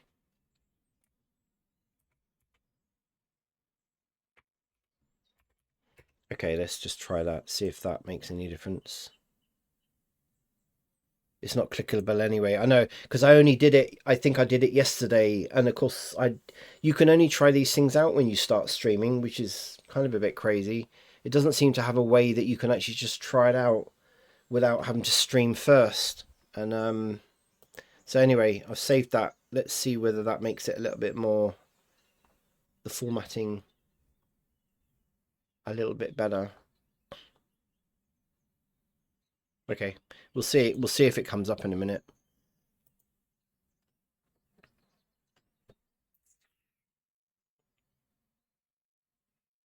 So what I was doing was I'd obviously sampled the colors and was then trying to produce something that I could use. Oh, there was something else I wanted to say actually about that building, which also made me think that it's probably AI. See how there's kind of funny random blobs on here, and the texturing doesn't seem to be really too good when you zoom in. It's and it's like, I know there should be, and I will always add grunge to stuff, but there does seem to be very random, and it just made me think, do you know what, I don't think an artist would have actually spent time creating this. So this is also what made me think it was AI. And it's just weird stuff on here. It's just random weird stuff. See, yeah, it's a shame. I tell you what, right? I mean, I could talk about AI. I mean, I remember AI being around many years ago. They were talking about it, and like a lot of things, I unfortunately, people allow things like AI. It has its place, right? Everything has really got its place, and technology is always changing, and people will always lose their jobs because technology just drives. I mean, if we go back 150, 200 years, I mean, literally tens of thousands of people were working in mills, and now all of that stuff is being done automatically. Is it a good thing? Yes and no, because it means, you know, on the good side, it means that people can get materials better and faster and cheaper, and people don't die, right? And it's the same with car manufacturing. Where I live, we've got a factory that makes cars. That's becoming more and more robotic. Yes, there's less accidents and people now don't die, but it's taken away people's careers, their jobs. And I guess now, artists are finding the same thing. You know, derpy will become the new norm, unfortunately, and I've seen it happen so many, over so many decades now. I was a professional photographer with my wife for about 20 something years, and we noticed even in that length of time, the expectation and quality level decreased so much because people were using their mobile phone. So they didn't want somebody taking professional photographs of them at events anymore because they could take 200 really crappy selfies of themselves. Um, and this is the problem. The It tends to, and so we lost our business. We lost our business eventually because, and I noticed so many other photographers were the same. You'd go to an event in a hotel, for instance, and you'd see, you there was a community of photographers, and it's the same in the artist world. You know, um, people unfortunately will be so flooded out with AI generated art that they will think that that becomes the norm. So people like you and me, we can look at this and go, well, that's actually not, that an artist wouldn't do this, right? But your average person will look at this and go, oh, that's amazing. Yeah, I'll pay £200 for that. And they won't realize that it's been auto generated. because they're not, their expectation levels and such like are not that high. Um, I believe that AI has its place. AI does have a place, but I think people are allowing it. Like, for instance, now, AI in the workplace, right? People doing jobs. So, as an example, people who would spend time learning how to do things in programming or in Excel spreadsheets, for instance, or reporting or writing their CV. Yeah, yeah. I mean, see again, there is that part to it. But have we really got an awful lot of control? And I know AI will continue to keep developing and learning, and it's still very early days, I think, with AI. But I think at the moment, unfortunately, it's lowered people's standards. This is the problem. So this is where it starts affecting proper artists, because I've actually had it said to me, right? Like, why should we why should we pay you to take photographs of something when I can go and take it with my phone? And I'm going, really, that, for somebody to actually say that. And then again, there's plus and minuses to that, isn't there? Yes, you can go and do it yourself. You're going to get a photograph. It's not going to be brilliant, but if you're prepared to put up with that lower quality, then there's nothing I can do about it. And this is the problem in the workplace. People are. I actually witnessed this a couple of years ago. I was working at somewhere where a programmer was using AI to generate code. It was bad code, but it generated code and it kind of did what he wanted it to do in a very bad way. But, that's 2 years ago. It's come on a long way since then. So, what happens to the proper programmers who can, work on a spec and produce the goods when effectively people are just going to go, oh, well, I can do that myself. I just squirt that into an AI and it will produce the code for me. Problem being that people then stop learning, don't they? That's the thing. And I do wonder what's going to happen. It's going to be interesting to see. Now, okay. So when the 50 series cards came out and was announced, and then of course people found out that it was using AI to get those really high think some people were going, oh my god, I'm not going to be using it, I'm not going to be using it. And I'm thinking, well, that's really a very good thing for AI, isn't it? Yeah, absolutely. And I think that's where it'll go. I really do think that's where it'll go. I think as humans, right, we need to take control of what AI can do for us, right? That I'm not saying I think AI is good, but I think allowing it to control us is bad, right? It's a bit like robotics, isn't it? You know, um, I think when people start saying, "Oh well, why should I bother?" Right? Why should I bother? I still do photography for people, and I still have a core of people who do still recognise that actually having a human do your photography, there's a benefit to it, right? But AI will have a place at some point, and I think that's what it should be used for. Humans should use AI to get something, not the other way around. Skynet is listening. Yeah, I know. Well, yeah. Yeah, Skynet is listening. I'll be on the hit list. But I don't it's not bad, right?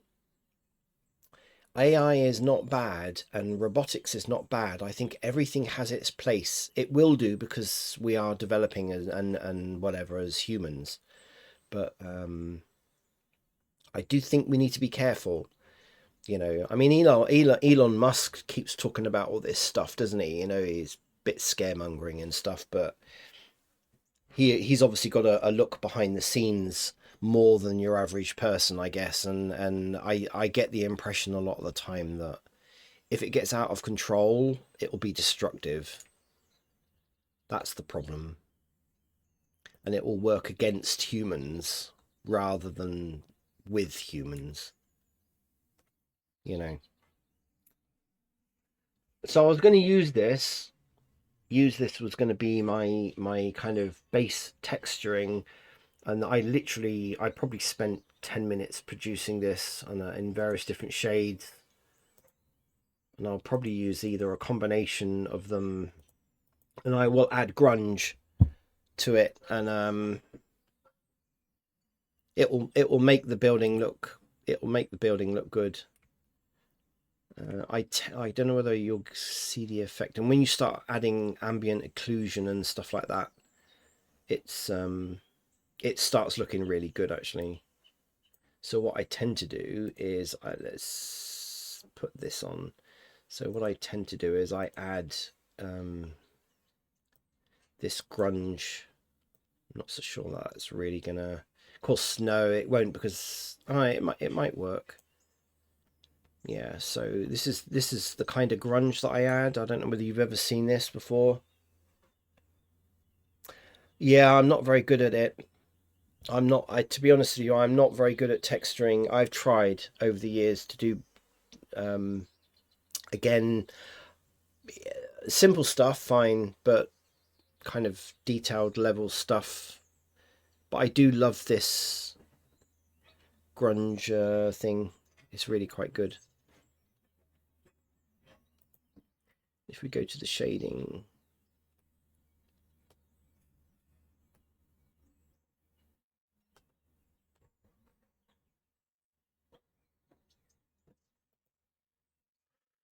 so I've got that in there.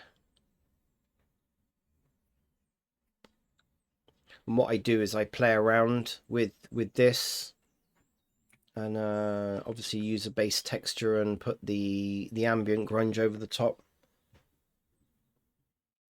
But I do like the effect of this ambient grunge node system, because you can increase the levels of it. So that's what I generally tend to do for my steampunk stuff. Because steampunk is old, reused, rusty, kind of an effect with steampunk stuff, and it doesn't have to be clean at all. And I love this node, this ambient grunge node thing. It's really good. You can kind of control quite a lot. You can change the color of it, obviously, to whatever it is you're making. And this is what I'll do with my cogs. And it works. I kind of sometimes I just stick with what works. And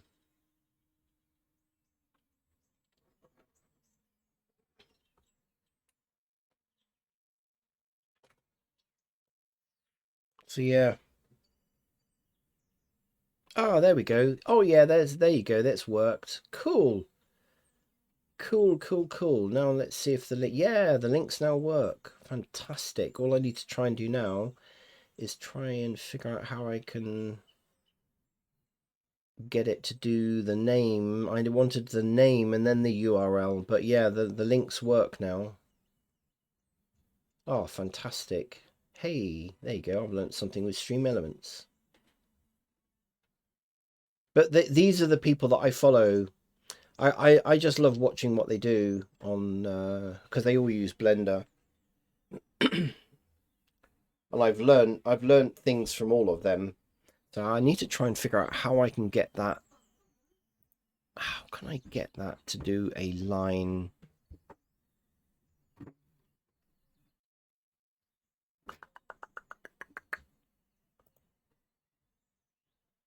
Don't know how can I get that to put the name and then the URL on each line? Got to be a way to do that.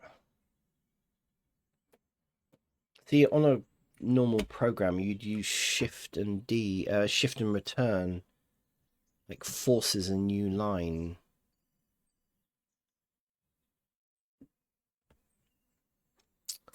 Actually, there was something else that you could put.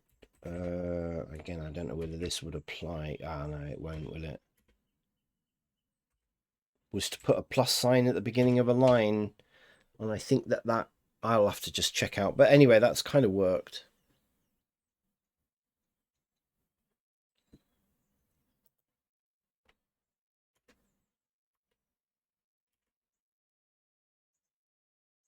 How do you put a like a hard line in? I'll do that. No, that won't do anything. It's not seen it as a character at all.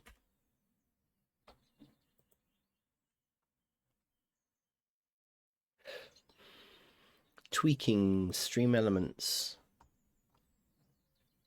No, it's not seeing that as anything.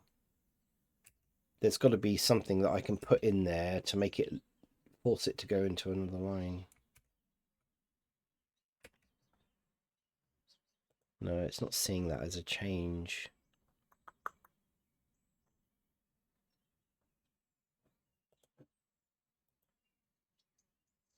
Okay, not a problem.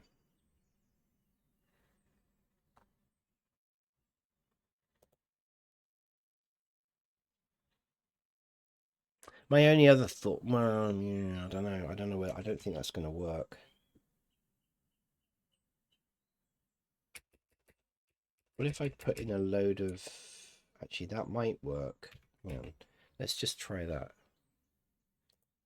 No, it's not seeing that as anything. It's not seeing it as different. Okay. Let me just refresh that. At least it's not one great big long mucked up URL.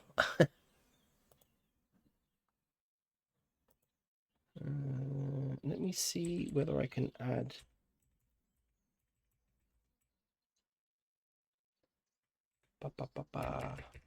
Oh, now it's seeing that as different. Cool. Okay, let's see whether that does anything.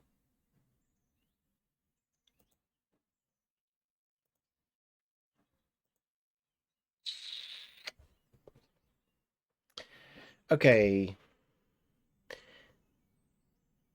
Okay.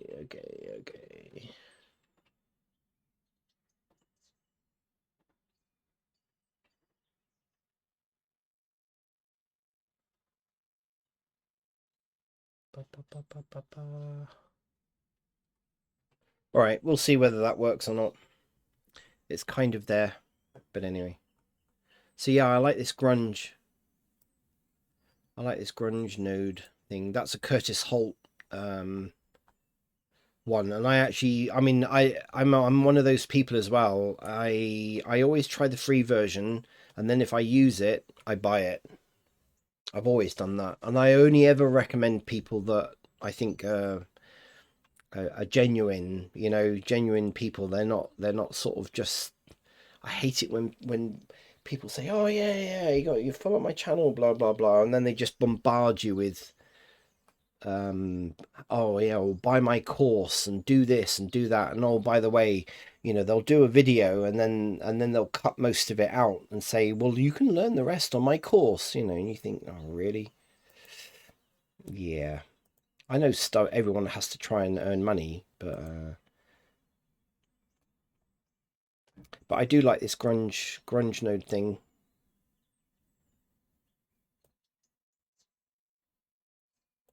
It's interesting. Why did that change? So you can just drag and drop it. Ooh, so if you highlight something, drag and drop it.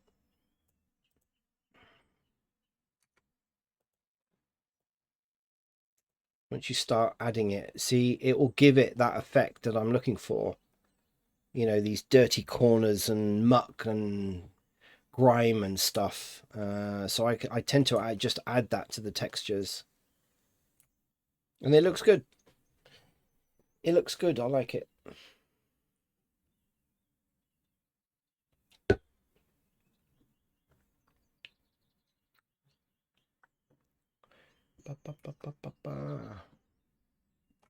Okay.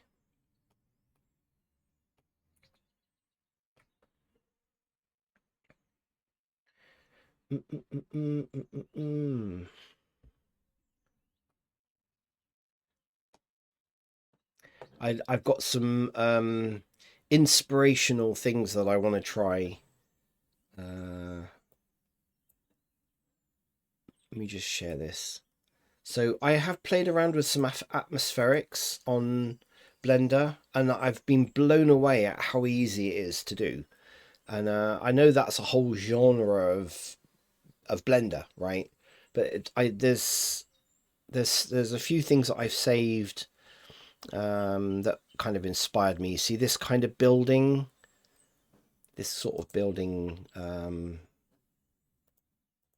fascinates me. I do love arches and all that kind of thing, and the way this guy did this was actually quite amazing. I love the simplicity of how he did it, especially this bit.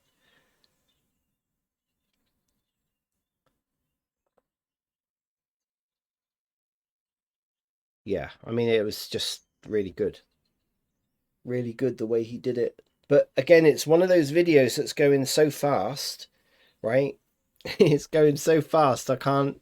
You can't possibly keep up with this, you know, and there isn't a slowdown option on this, unfortunately. There is on YouTube. You can slow the video down and follow it a bit better, but yeah, so this is one thing I'm going to attempt to do. Um, but this atmospheric, I want to have a go at doing this. Displacement. But it again, this is what I love about watching other people doing stuff in Blender, you know, because like my perception about the way of doing things, you know, is probably it's not good. I mean, you know, I'm not in it for hours a day. Yeah, I could probably do that. Yeah, I've got the software to do that. But I love this atmospheric effects. I'm going to try and do that. Now that's another reason why I am looking forward to my new computer, because that is definitely something that I would render out as an image, you know, and I can't do, I can't do it on my current computer. Would just start melting, I think. But it is good. I like it.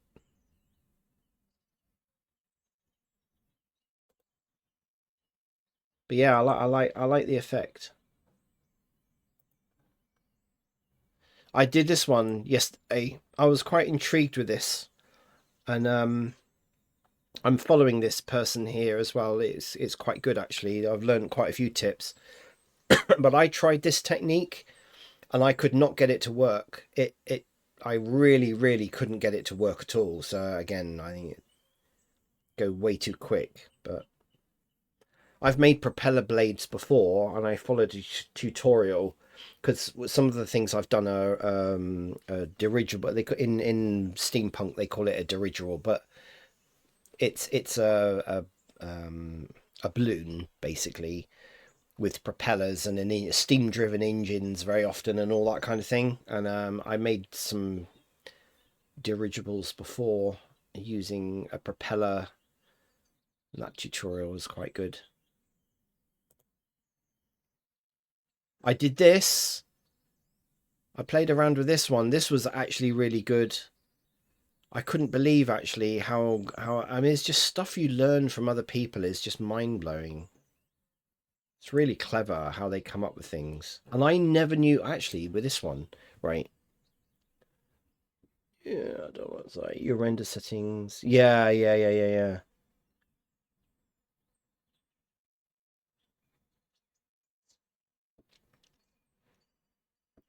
Yeah, I will.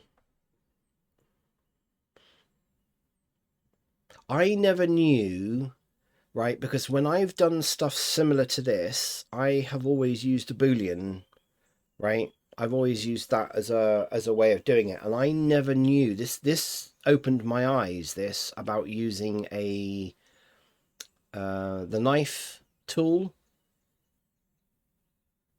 and again it goes so fast. I had to keep playing this and playing this and playing this, but yeah, face and then intersect by knife tool.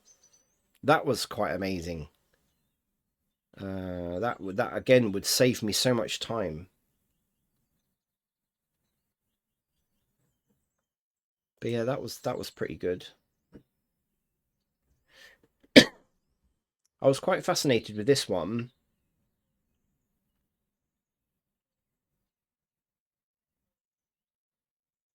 I've never really, I've never, but there's, okay, so here's a good example, right? Here's a good example of something that, you know, you see in a video and you think, a bit like what you've given me today, right? Holding control down, if so, you obviously you have to set up your snapping, but if you when you're doing loop cuts and stuff and you hold and you want them to go, you want them to line up on another object, right? You hold the control down and then it snaps to whatever it is you've set your snapping up as. Absolutely brilliant. Absolutely mind. And I've used that since, you know, and I thought, oh my God, the amount of times I tried lining stuff up correctly. And of course, it never really looked right. And, you know, there's little things like that that you learn. That's what I love about watching other people. This was also fascinating. I'm going to use this in Second Life for sure. Absolutely for sure. This was a really another really neat little way of producing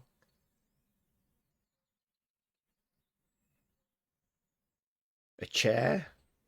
You know, a cushion chair, or I mean, I've got ideas. I've tried before designing chairs in Blender, but the it is kind of difficult. But yeah, the way they did this on here was pretty neat.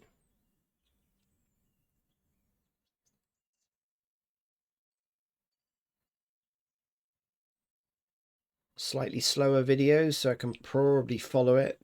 I mean, I kind of get the gist of the majority of this. Yeah. So they kind of deformed it and produced this kind of, yeah. So I'm going to try that anyway.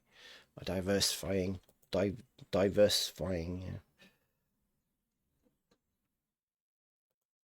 But that's pretty neat. It's pretty neat, pretty neat. But if you look at you know, I did this a little while ago. Uh, Texturing, I only just literally threw the texturing down because I was actually using this to design my own kind of Blender lighting setup, which I'd been meaning to do for many, many years.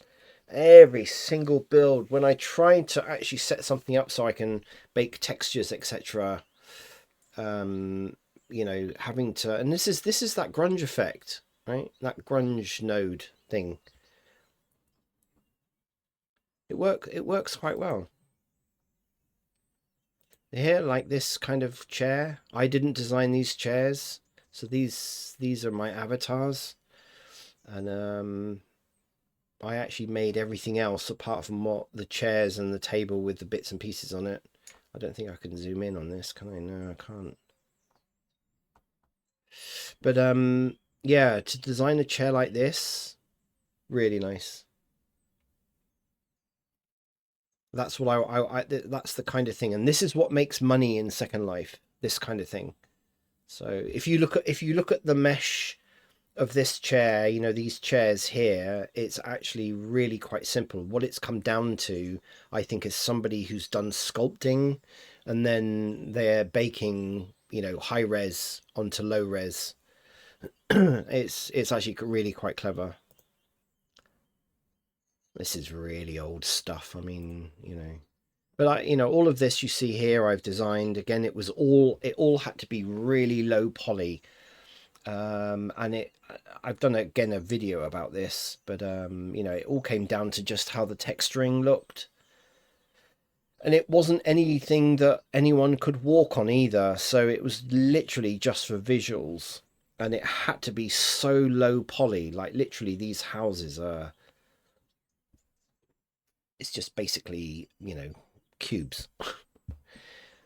And this church and this the detail for this graveyard in the front and stuff. One of the biggest commissions I ever got was building this. Um, you know, piers and all of this stuff had to be so low poly. Like it was just, all of this. Yeah. Early days of me of commissioning stuff I had on commission, you know. But you can add things like this sort of smoke effect and such like in Second Life, and obviously lighting and shading, and there's so much stuff. This I made. This is a long time ago now. I mean, nice cubes, yeah. Yeah. Here's my steampunk clock, and it's got a mechanism on the inside, really, really, really basic cogs, but it works, and the clock is real. The clock works on, well, you can set it to whatever time you want, but by default it works on the time in world, and yeah, it works. And that's steampunk, and this is what I want to use cogs for, those cogs that I've done, because I want to make a let me just see if I can bring it up again. I want to make a tower like you'd see Minions. Yeah, it's good fun. It's good fun. I love it. Oh, see if I can. I have to be very careful what I show, because Pinterest is just flooded now with. If you ever use Pinterest, it's just flooded with AI stuff now, and it's just really irritating. Where have I got it? I've got so many categories of things now. But this is the thing. I spend a little time on on Pinterest, and I come up with so many ideas, and then I and I just like remodeling. I like just producing my own interpretation of stuff. The thing I don't like about, hang on, here we go. Right, so can I see my steampunk? Here we go. Right, is this? I think this is all pretty safe to. Yeah. You have to be so careful what you click on the internet now. You really do, because just everything is flooded out with. So here's a dirigible, um, and I've designed something along these lines. And I mean, you can see, you type in steampunk, and this is the kind of style of steampunk, right?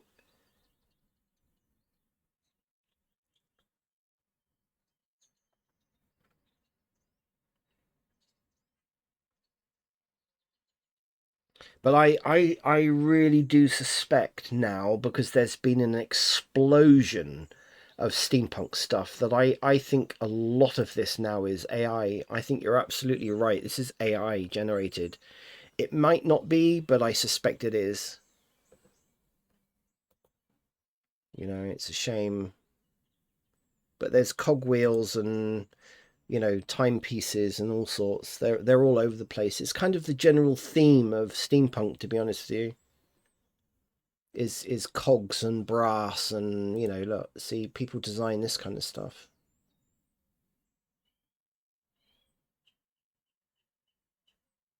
Stick a cog on it and a clock and a gauge and whatever, and all of a sudden you've got steampunk,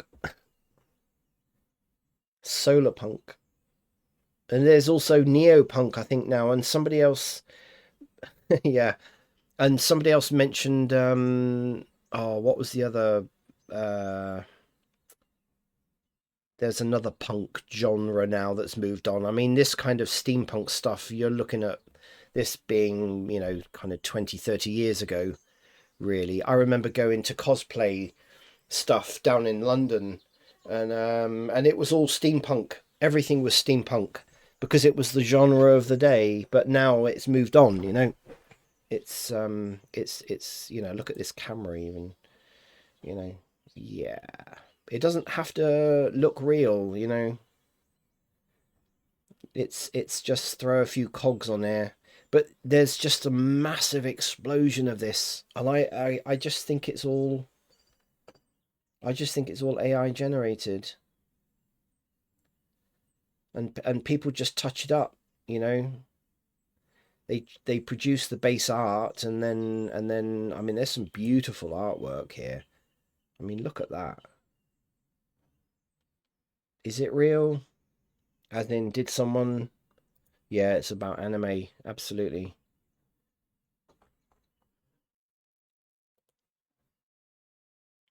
And this is how art develops, isn't it? You know, and there are still people around. Some of the people I follow on Twitch, they're still what I call the traditional artists. They will sit there with a piece of paper and ink and pens and whatever, and they will produce and they will still stick to it, and they earn good money still because there's still a genre of art that people still want that kind of thing. Um,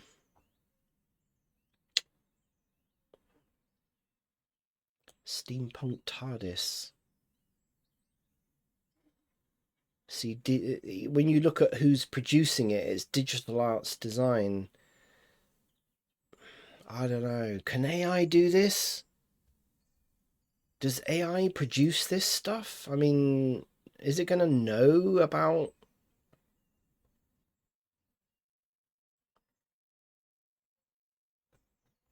I don't know. I mean, look at this stuff.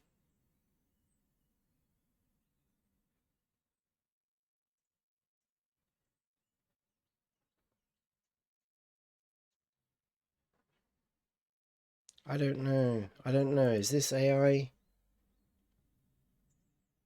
I mean, that, to be honest with you, that looks like AI to me.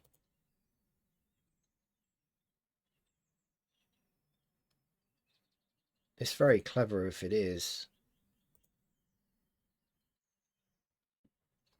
Or is it artists that are using AI, right? So they're using it to produce certain things, and then the artist is actually, you know, putting all this together. See, this is a real thing, right? So this looks, again, I'm guessing it's a real thing because to me it looks real, but it might not be. It looks like somebody's made a model of this, like a real world model. But then again, they may not have. It just looks like it. This is the trouble.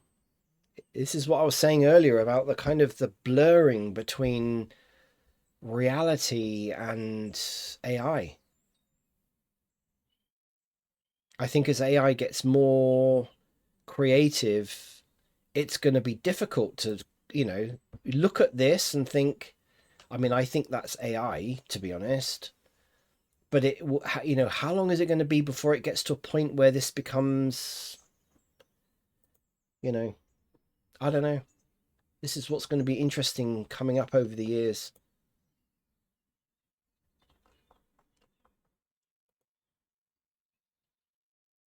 It's going to be difficult. It's going to the lines are going to be very, very blurred. I think it's going to be very blurred. I mean, look at this. Amazing.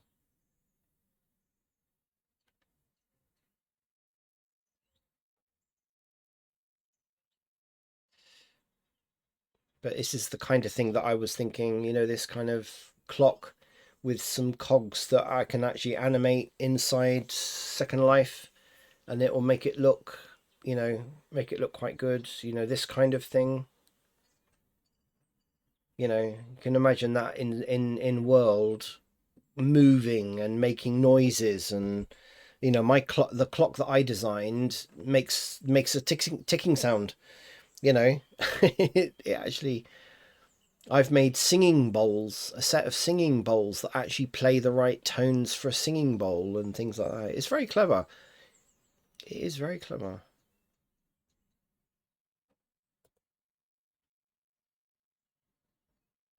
I don't know. Did it? See, you look at this stuff. This is Pinterest is absolutely flooded with this stuff, right? Has an artist actually created this, or is this just AI?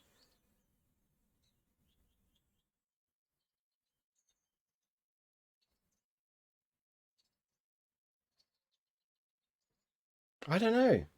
I don't know. I don't know. I don't know what the answer is to that.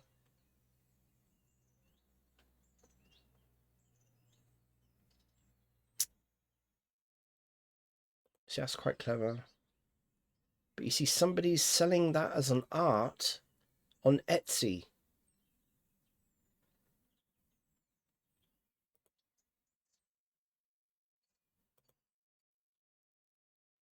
It's interesting. It is interesting. Singing balls. No, singing bowls. Bowls. Bowls. Bowls. Singing, but you know, like this, right? I've got a real singing bowl here, like that.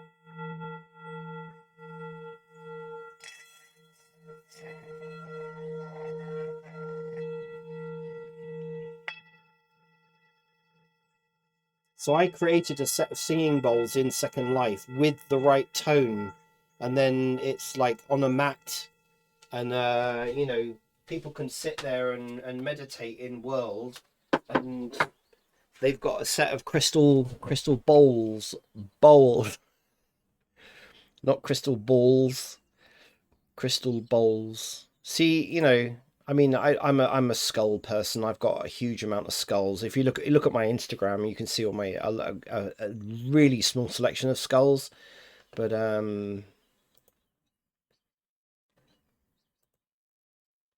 this is real early days Blender stuff. Bringing this into Second Life.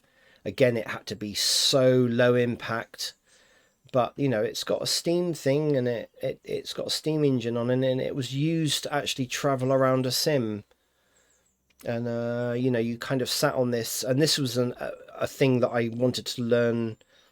I followed a tutorial about, you know, cushions and things, and I produced something that was pretty basic, but I'm not much of a scholar. I've only got one, yeah, and it's inside your head. But so I this is some of the stuff that I've produced. So that this cage was used in a role play to catch this lichen, you know, and I made this so that the when you clicked on the so it was for role play, so it had to be functional and working, and when you clicked on the door it opened and closed, and then in order for the lichen to get into the cage, because obviously there was physics for this, I produced a script that you clicked an invisible area around the top of this cage where it would then dump your avatar into the cage, and then you know you could get back out again. And I love all that. I love all that kind of stuff, you know. Graves. There's my cage that I designed. Again, it had to be very low poly, and I created a custom texture for that. I quite enjoyed making this. There's my chair, porter's chair, or whispering chair. You know, I've made plenty of these kind of things, like shops and, you know, shops and done all sorts of stuff. Yeah, I put this sign up. So when I'm in world and I'm building stuff, you see, now the thing is, everyone, there is a real person behind any active avatar in Second Life, obviously, and very often when you're making you're you know you're making stuff, people will come up just like Twitch, and they will start asking you questions about things, you know. And of course, I'm very often messing around with textures and whatever.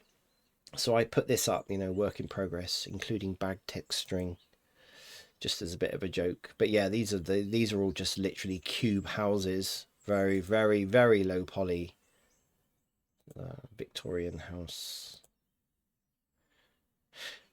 But yeah, I'm this was probably the most complicated thing I ever did. This ship, steamship, I again had to be as low poly as possible. I think I got it down to about 500 land impact, which is just a bit silly. But yeah, I enjoyed making this, and I wanted to go back and revisit this now because this is also quite old. I did this 7 or 8 years ago, and I've looked at it recently and thought, oh my goodness, I could redo this whole ship differently now. And that's what I love about learning, learning in Blender. So I've done all this, cloth animation, and I've done very, very short videos and such like in Blender. This was done again when my computer was a bit younger and a little bit, it could cope with a lot of rendering. Whereas now I'm rather hoping my new computer, there's my singing bowls. Now I'm rather hoping that I do like atmospheric stuff. I played around with it. Not brilliant, but yeah, I do like my skulls. I'd love to model this skull. This is my favorite skull. But I've got a lot. This is a fascinating thing I bought quite a number of years ago now, where from the back, and I won't show the back because obviously it's not safe for work, but yeah, when you look in the mirror, you move and you look in the mirror, and then you see that this is from the back. It looks really quite attractive and everything, but I like stuff like that. And then this is from the height of our photography days, huge model shoots, and still do commercial stuff, but portraits and stuff. This is kind of the event photography that we used to do, this kind of thing. And it's all gone now. Nobody wants it anymore. Nobody wants photography anymore, which is a shame.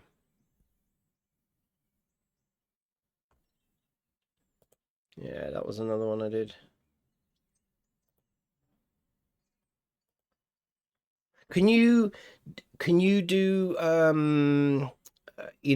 okay, so I was inspired one day. I'm a big fan of Futurama, and Bender is a character. I just love the character of Bender.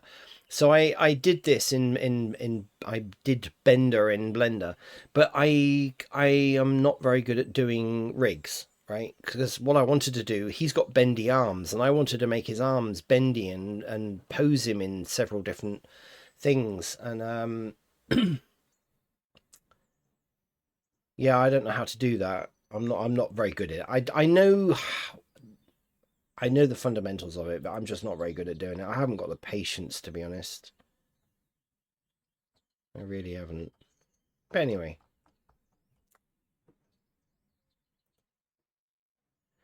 So yeah.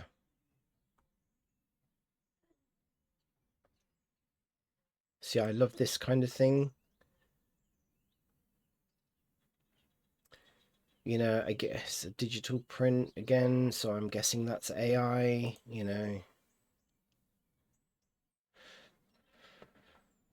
I don't know. I don't know where it will go really. I'm just sitting on this is the kind of thing I like doing, I've got inspiration. My PureRef files are so big because I keep dumping things. I like the look of this, and then I'll dump it on PureRef and think, one day I'll design it.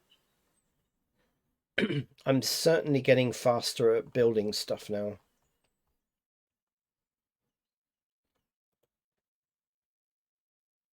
Maybe I should just get AI to do it, you know. I have seen people already talking about linking Blender with AI.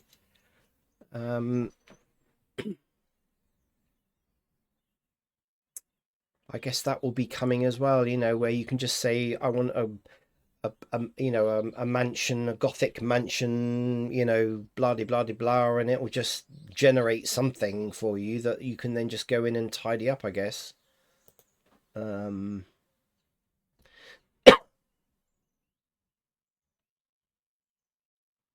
gonna have to be careful scrolling up and down here. With Pinterest now, you have to be so careful. So careful.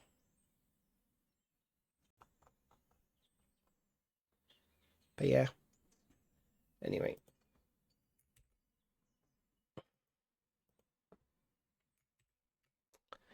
Cool. Cool.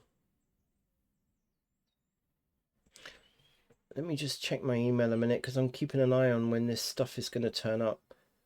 I was thinking of actually doing tools that generate. Yeah, I played around with a couple of them, and I wasn't that impressed.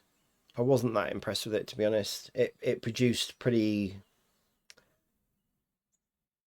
No, it was the one that I was using.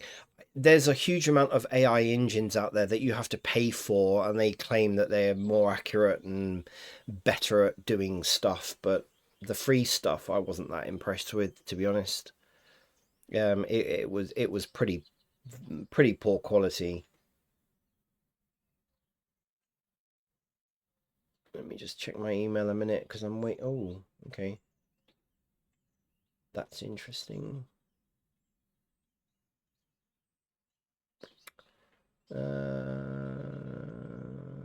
Okay.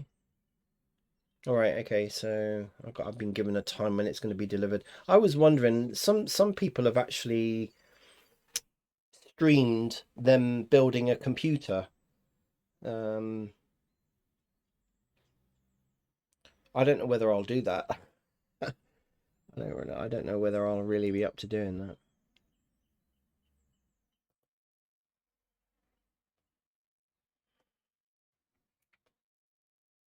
Ba, ba, ba, ba, ba.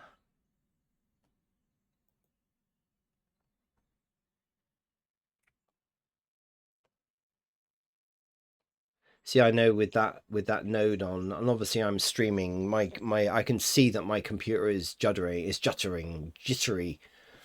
jittery. So yeah, because I've added this grunge node onto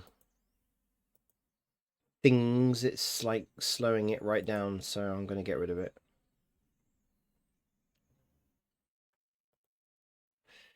Take it off of there. Take it off of there because there we go. Immediately. So that shows you how old my computer is. Really, just one. I don't think I've really ever done streamed texturing because my computer just can't hack it, and that's one of the other reasons why I wanted to get a new computer, really get it up to date. This was something that I learned relatively recently by putting Windows inside a frame, was because of this. That's so much cleaner.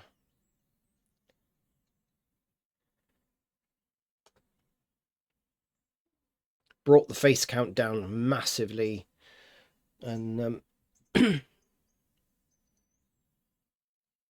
yeah, so I went back over my kind of little library of Windows and redesigned them with and then I began to look at old buildings, and realized that actually most old buildings actually have a frame around them, a square frame or a rectangular frame.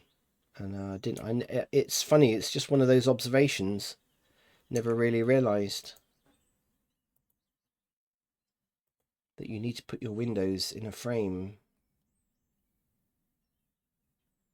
But I know this will actually look good, and these stairs will look good inside. See, these stairs are really high. Stairs alone are 36 meters high.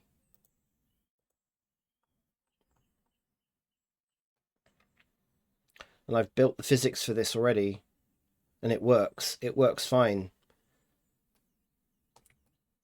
So in Second Life, this is, with the physics, is 80 land impact, which, for a level of detail that I'll probably earn a little bit of money selling that building, will be good. And I'm happy with the level of the people. A lot of the time, people don't really look at things like stairs, to be honest. I mean, this looks really good. what people really look at the detail for is things like clothing and uh, furniture, you know, land impact. Okay, land. Okay, what can I relate it to? Um, Hang on. So in Unity or something like that, there is a, I don't know what they call it in Unity. Hang on. So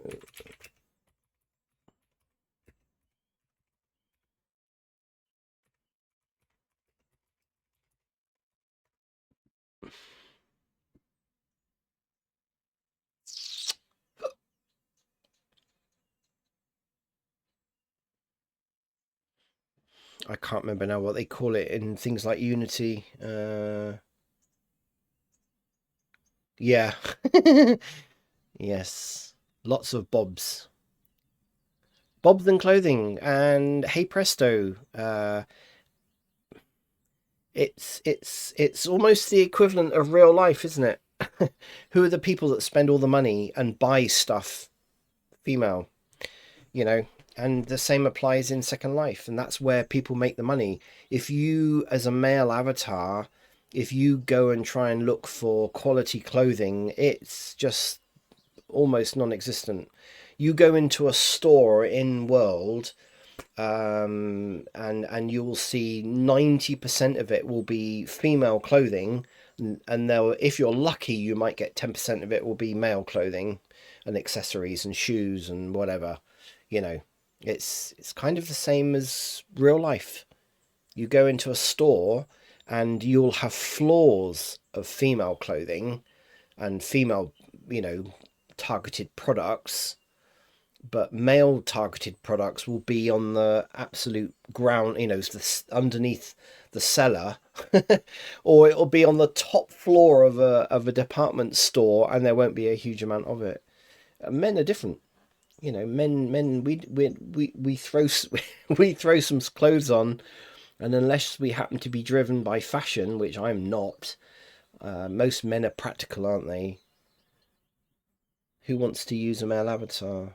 Um, Yeah, it kind of all depends. I've most of the alts that I've got are female, to be honest with you, because it's there's so much more for female avatars than a male avatar. But I do have several male avatars.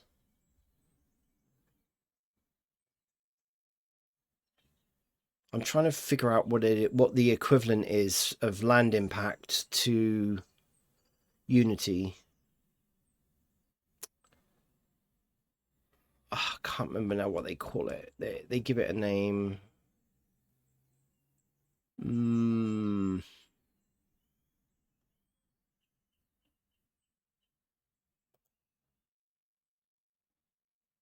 Yeah, also, if you, I will warn you, there are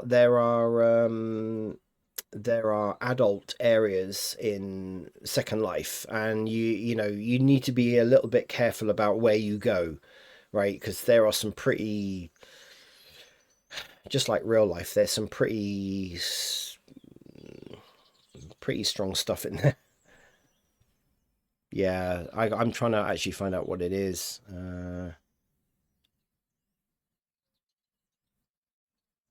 I want to know because you're not the first person that said that. Godot, yeah, is another one, isn't it? You're not the first person that's asked me what's the equivalent of land impact, and I have heard people mentioning it before, and I can't remember what they call it.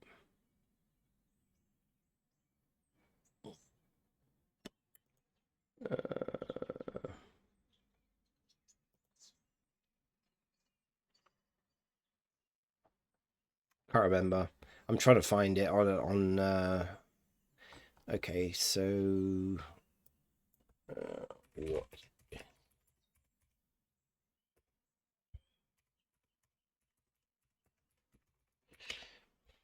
It's one of those words that you don't use very often. Physics.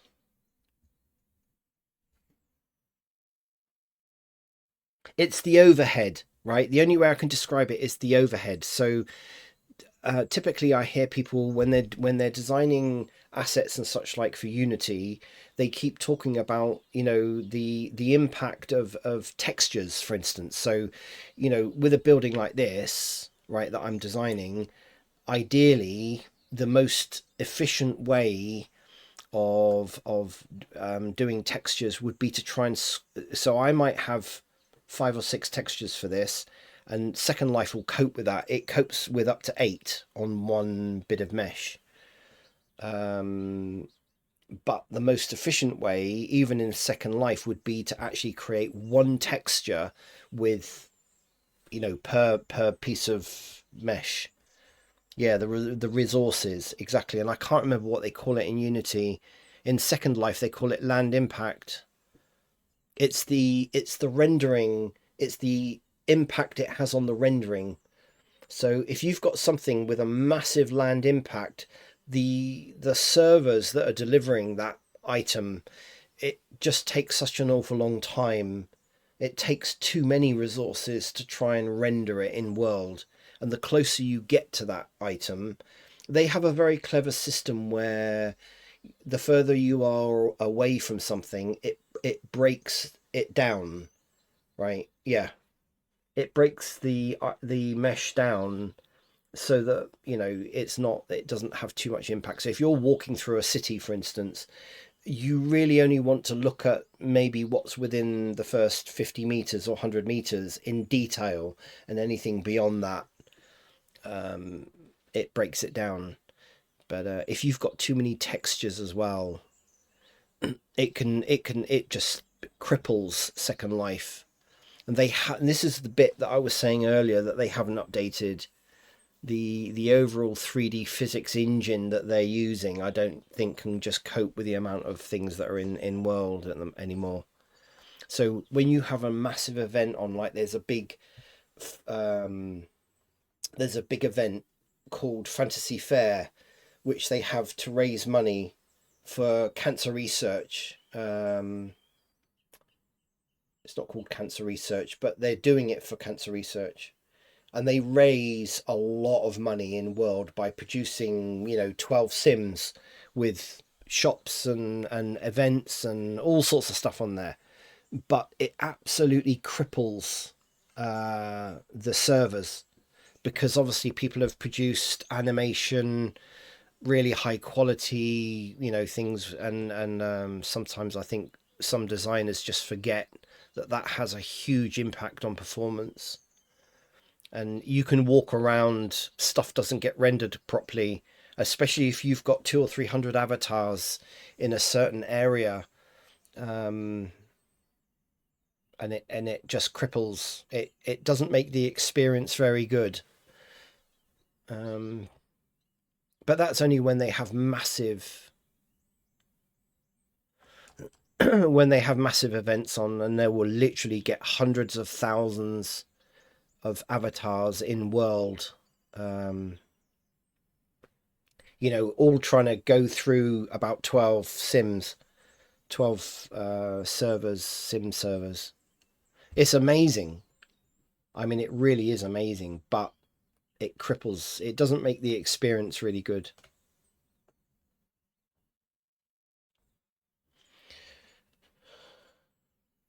It's been I've spent I tend to do this in world.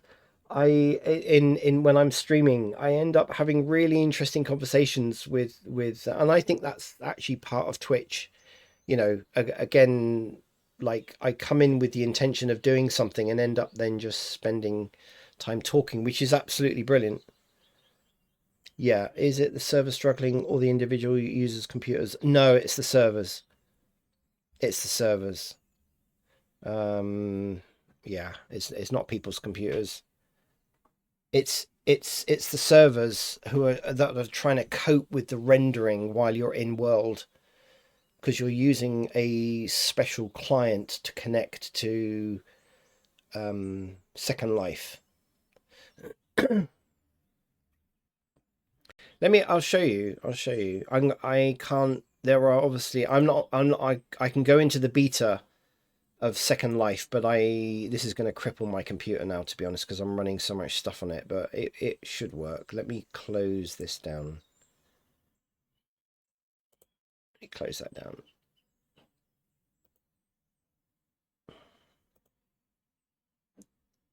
I'll go into the beta and I'll show you what it kind of looks like. I use the Firestorm client to get in because it's just got so much more. The actual Second Life viewer, they call it, is in my opinion just doesn't really hack it. But Firestorm to log into these servers is actually really good.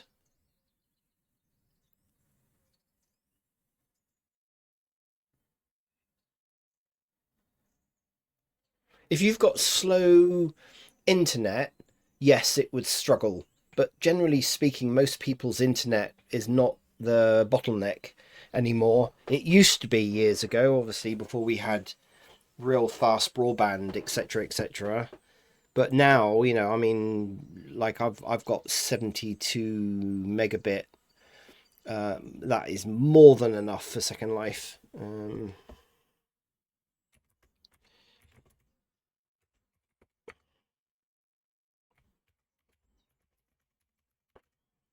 Right, so if we just, this is the beta, Second Life beta. So basically the beta is where you can just do all your testing and you know, they allow you to go in and you can pretty much do what you want and what you like in here, and it doesn't cost you anything to upload mesh. You can play around with it, check the physics of stuff, and you know, it's actually a really good testing platform for things. You see an awful lot of designers in here. So I'm in a sandbox area, premium sandbox area, that allows me to basically do what I like. It gets wiped every 4 hours, so I have to be careful, especially if I'm doing stuff in world.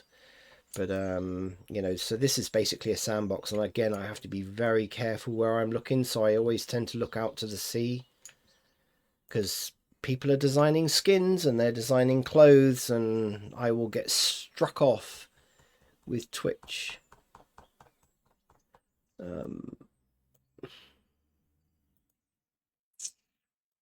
Right, so if I bring this stairs in, right, so basically you just, this is when I was testing the physics for the stairs.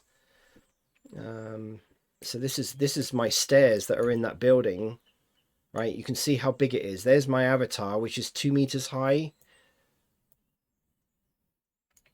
And this is how big the stairs are, right? It's pretty big. There. So this is actually in world, this object is 44, nearly 45 meters high.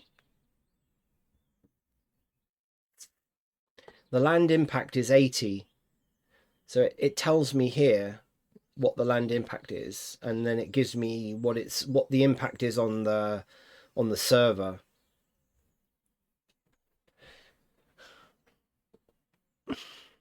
And the further I move away from this, so I'm still surprised actually that, because I've designed this mesh quite well. Yeah.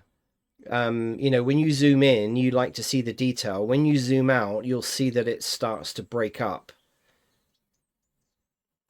eventually. I did this actually quite high. Yeah, so okay, so this is a whole sim here, right? You're looking at the one whole sim. So that's actually not too bad. I probably made that too high, to be honest. And I can show you what the physics looks like. Right, so what you're looking at is obviously the mesh. If I go in here, I can switch on the physics view. Right, so that's obviously raw because this is a convex still, right? So I can't really do anything with this. If I try to walk up those steps, I'm hitting that collision, right?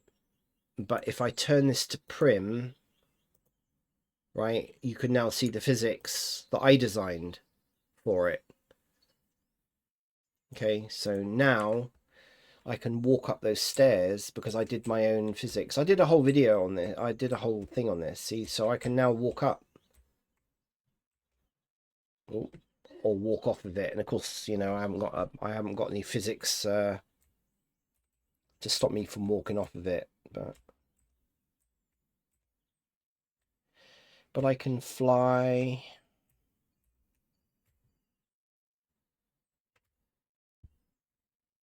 Come on.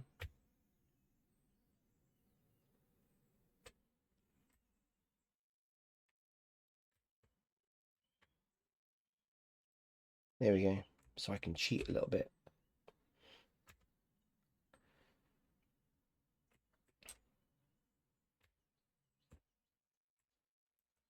But this is what the beta is good for. The beta part. So, yeah, I'm pretty high up there. Looks like somebody's designing something over here. What are they designing? Ooh.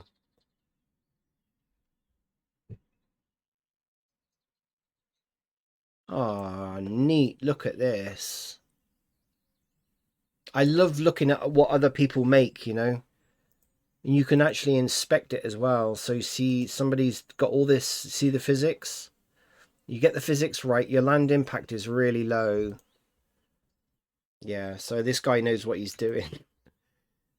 Yeah, he's learned obviously, but you can see how it's such low res, yeah? Low low poly.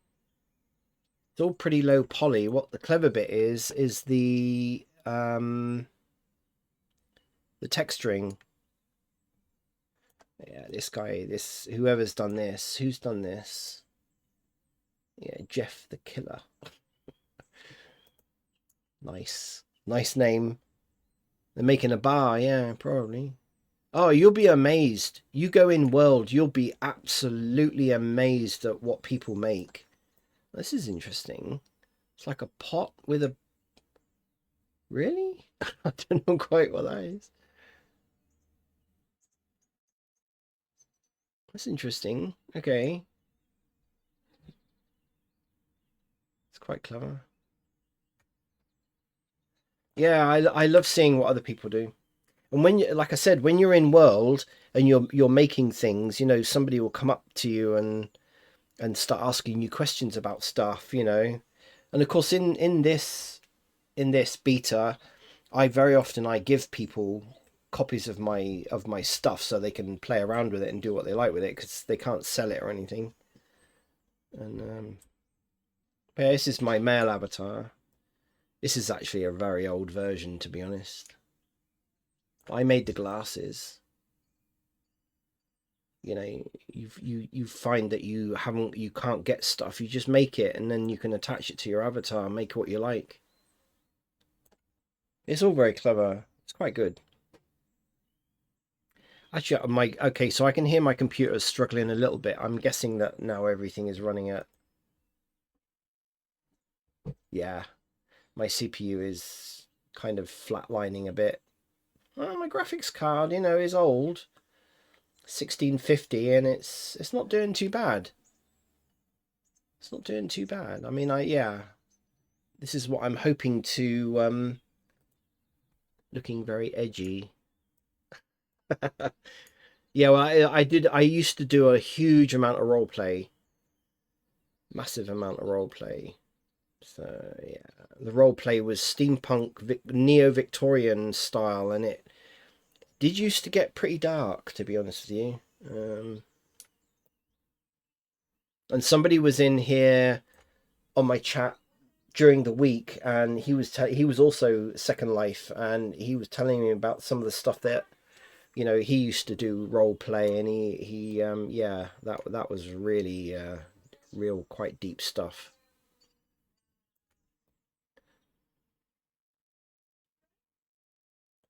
So yeah, let me delete that. What else have I made? Oh, here we go.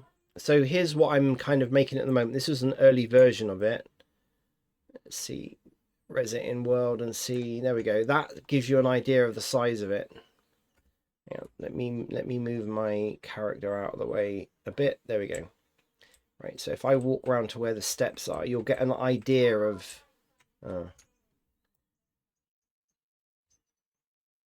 okay, it's there, right? You'll get an idea of how big this really is in world. So at the moment, this is not joined together.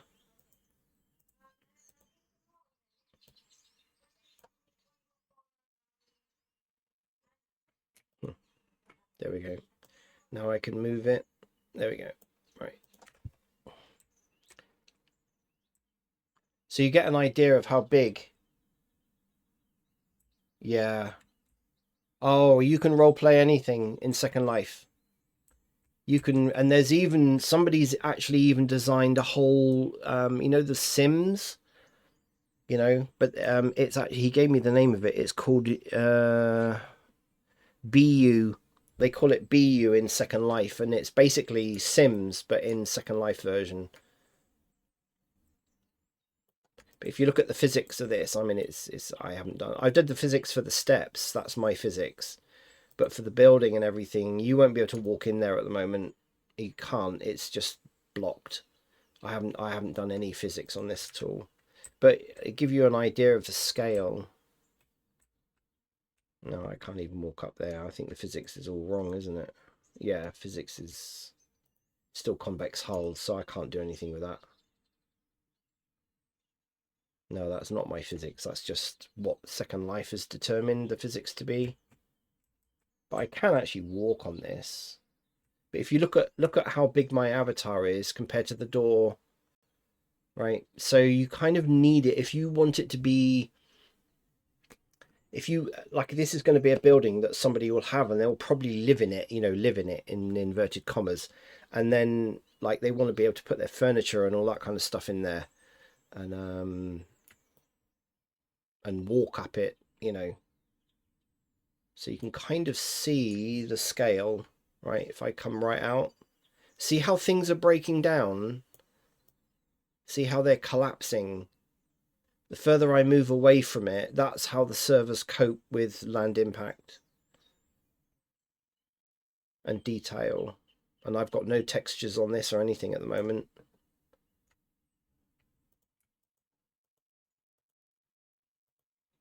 Everything is separated as well. It needs to all be joined together.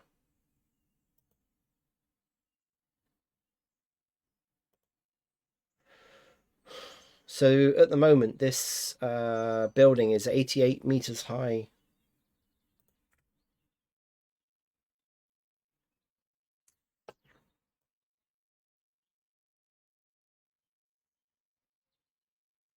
So yeah.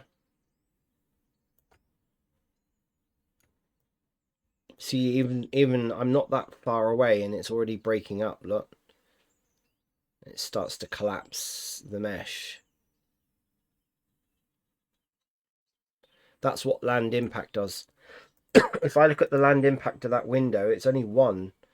But of course I haven't, it's got its own physics, which is pretty crap. Which is what I work on to, of course this building hasn't got any physics at all. Well, apart from what Second Life gave it. But it's just a cube.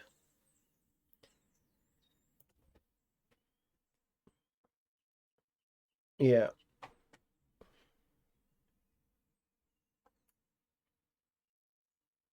I've made all sorts of stuff.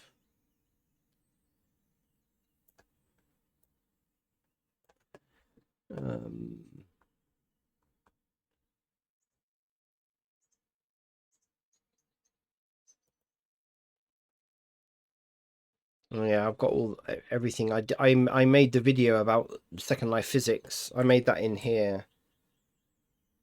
Whee!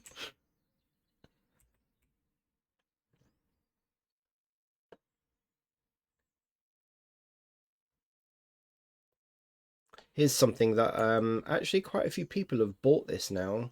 Again, it's very low poly, and this is probably isn't the finished product. I don't think this is not the thing that I'm selling, but I made this.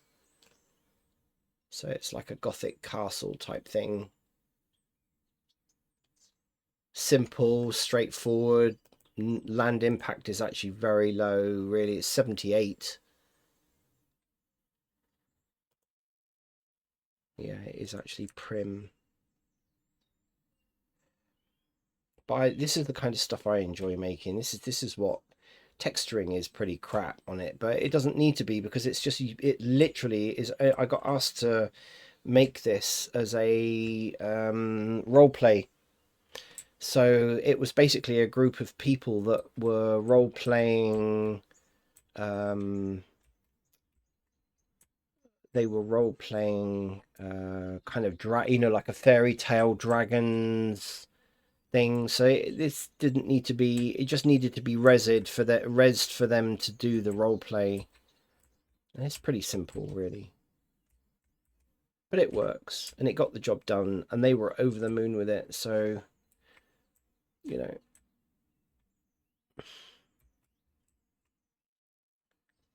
this is all this is about, really. A lot of the time, and I love making stuff for people. I love getting commissions. And then this is even more low res down here, low. It's just added a little bit of detail to sort of the dungeon bit underneath.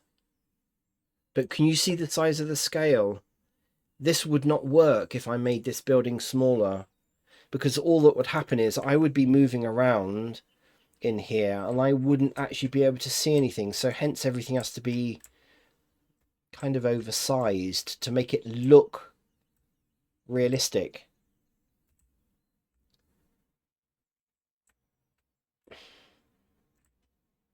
Ah, now I've locked myself in.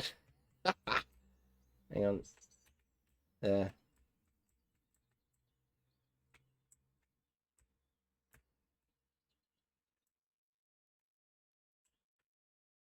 So yeah, it's pretty simple stuff, really. But I like it. I know people will probably look at this and go, "Ooh, it's awful, it's awful." But I did all this. I was going to put some scripts in here to make it look like there's flames in the candles and all that kind of stuff. You can do all that effects in Second Life, but no one's ever going to look at it. So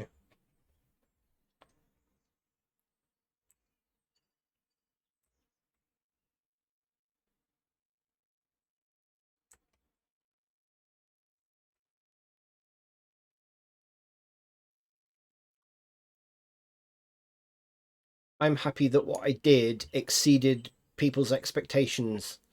So considering it was just going to be used as a prop for a role play, that's all I was really happy with. And they were over the moon with it, so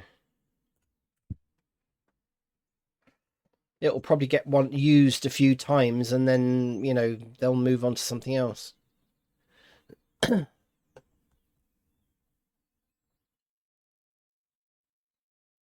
Oh yeah, this was something I don't know whether I don't think I've got anything really finished in here because I tend to finish it off on the real servers. Don't know what else have I got here. Oh, this is pretty crap. Oh, this is from many years ago.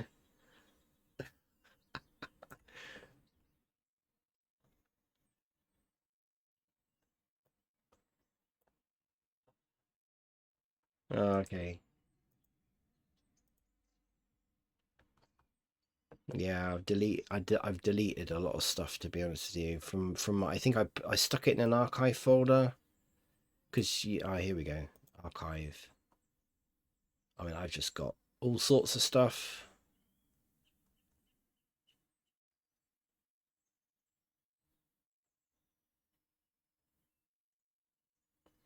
Small white gazebo. What on earth is that? Oh, okay. Oh, that's not mine.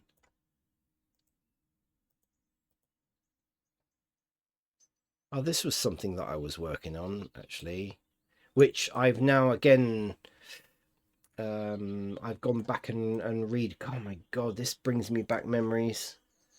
I mean, this is seriously basic stuff.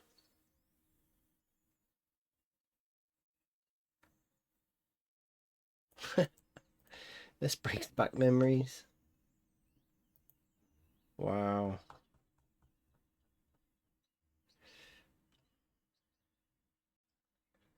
Oh yeah, it's my Japanese bridge.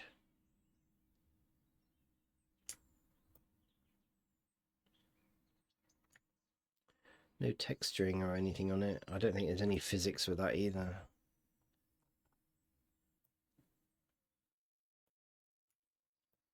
Good job no one else is in here. I'd be complained at about taking up all this space.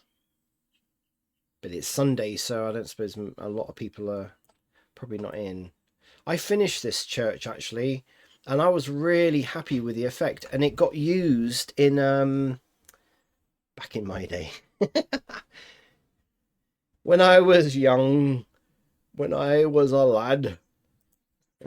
Yeah, I was quite happy with it. And this church got used in an environment something or other, and it was actually really quite good. See, now this is undersized. This is not really a proper scale for Second Life, but it was only used in an environment, and I brought it in. Now, this is a good example of what I was saying about the scale of things. If I made, see this almost looks like real life scale, almost, right? But if I created this for people to use and walk in, they would have serious issues with even though this is probably almost to scale, could probably be a little bit bigger.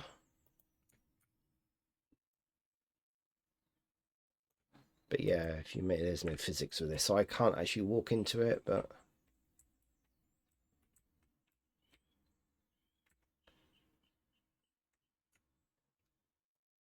I loved the I did everything on this, and I designed the windows. I love the arch windows. I don't know why.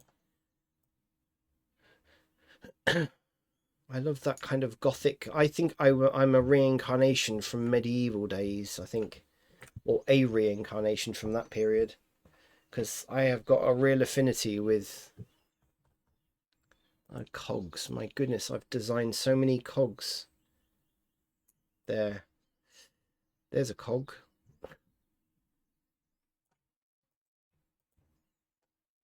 It's one land impact, but see how the physics. This is when you let Second Life do the physics.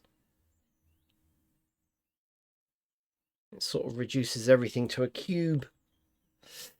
It's still actually a convex as well, so I can't. Well, you can use it, but it's not brilliant to do that. It's better to convert it to prim, really.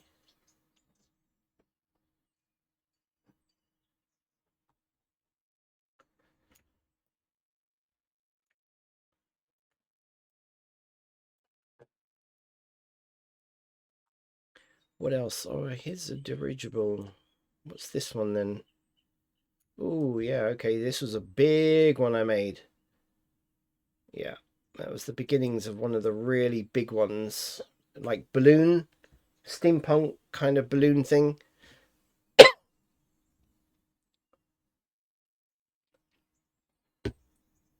And this was going to be used as a meeting place for the administrators of a sim.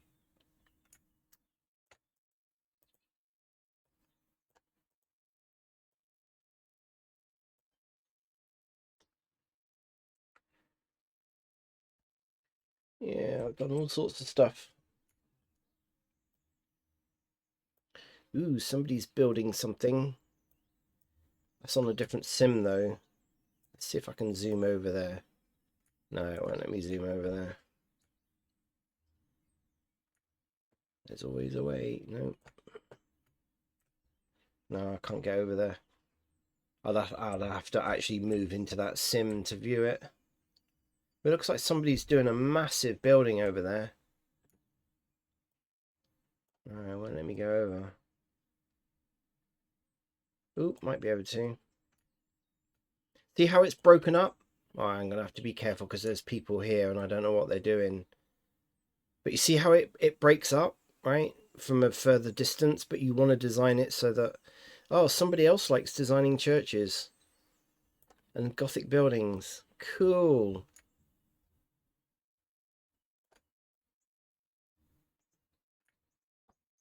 Oh, wow, I like this.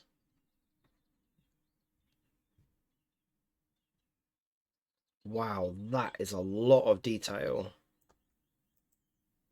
Oh, okay, they've broken it up. Yeah, that's fine. So it's only got a land impact of 3.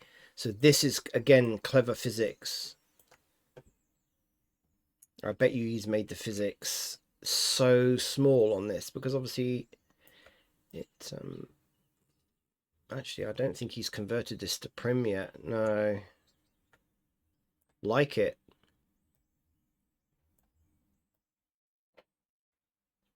Very nice.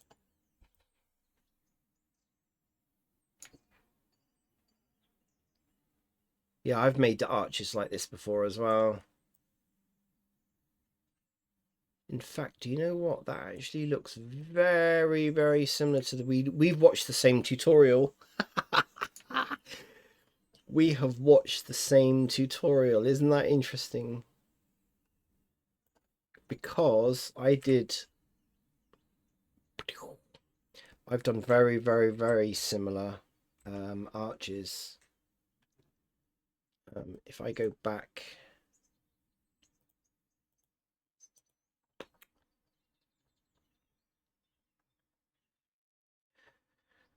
here we go.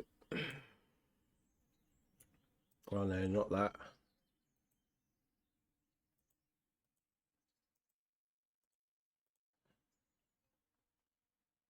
I might not have brought them in world.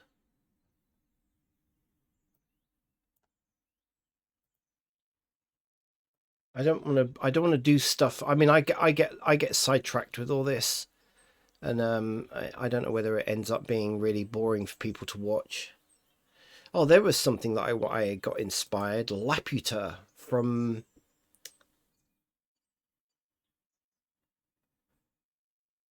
Yeah, yeah. What did I did? Oh yeah, this yeah. I didn't get very far with Laputa. Quick, hide it, hide it. It's embarrassing. Um,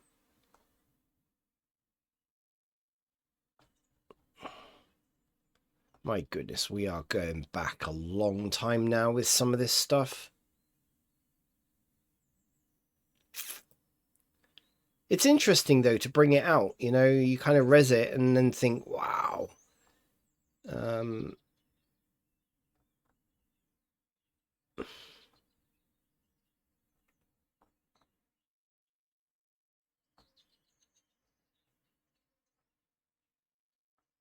wow, some of this. Oh yeah, there we go. Table. That's probably some of my really early.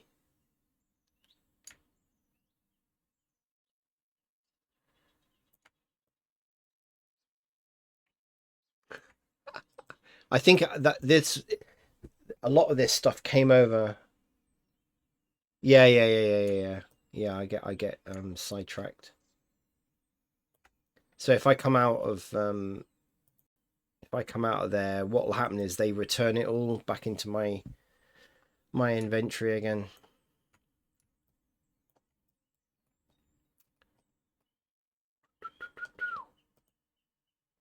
What was the other thing I wanted to do?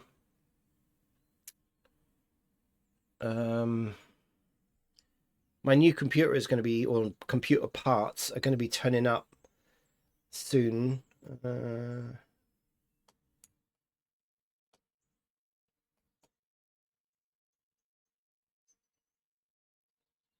remember what was the other thing I wanted to work on. So the cogs was one thing I really wanted to work on.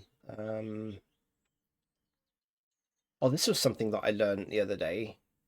No, I'm not going to save that because I haven't done anything. This was something I actually made. I think it was yesterday or the day before, and I don't know whether you've ever done this, but I when I do renders, I'm always reinventing the wheel in producing lighting, and I've been asked several times to produce like renders of my work rather than screenshots, right? Because I tend to just literally just do a screenshot and then, you know, but obviously renders will make it look good because you can control the lighting. And anything that I've ever done before, especially when I'm selling stuff on the marketplace, um, it's good to actually just produce like, you know, a proper product shot. And I did this the other day. So I saw a tutorial that somebody produced a couple of weeks ago, and I thought, yeah, I'm gonna do this now. I'm just gonna create my own studio. So I don't know whether this is something you've done before, but I would highly recommend. Little group that I'm kind of involved with. They all thought this was actually a really good idea, and they're all designing their own. I shared my file, but I just thought it was really really good. And now I've got this made as an asset. So I created my own asset with this so that I can, like, when I'm finished something, like for instance the porter's chair.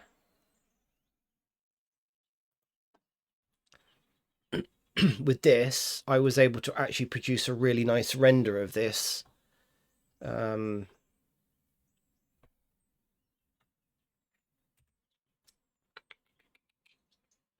So, and the light, I was quite happy with the lighting. Oh God, I see. This is what I really am hoping that my new computer is going to be better at doing. Look at this. This is crazy. It never used to be like this. It used to be really fast back in the day. It would cope quite well, but now, of course, mind you, I've got my sample rates up too high. If I go down the route of what was it? Did you say 256?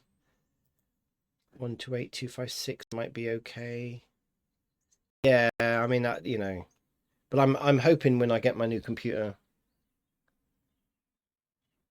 Yeah. And this is the thing now. This, I've got several people asking me for higher quality stuff, and I can't do it on here. I mean, so this is where I'm rather hoping that the new computer will help out. But it does make a difference, and it's all about time saving. Of course, the other thing is 32 is more than fine. In the viewport, really?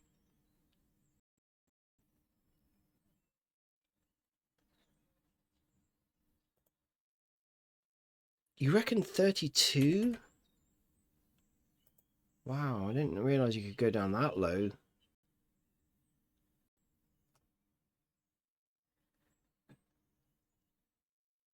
I suppose for kind of just looking at, you know, I mean, if your graphics card can hack it, then I suppose a slightly higher sample rate. Um, yeah, I mean that to me looks a little bit too grainy. I probably because I'm a little bit critical of that, but 128 should be fine. Yeah, I mean that's bearable. It's bearable. But between your sharing your knowledge today with the shortcuts and you know this little lighting studio helps to just make life a little bit easier and a little bit faster. And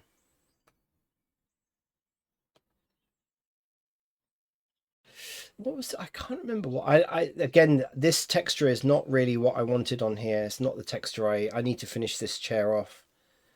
I only threw that texture on there so that I could get the lighting correct and just stop moving. Sorry, yeah, I know it's probably annoying. But yeah, the texture on here is not good. I just literally dumped it on so that I could get the lighting right.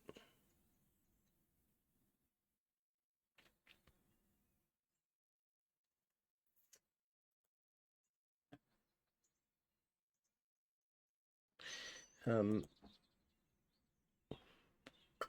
so what I had been doing before was, oh, I got a question actually. I've got a question actually that you could probably help me out, and I know you can do this. It's probably not the best thing, but when you go into this view, right, which is kind of rendered view, isn't it? Rendered view, but it's not like the final render view.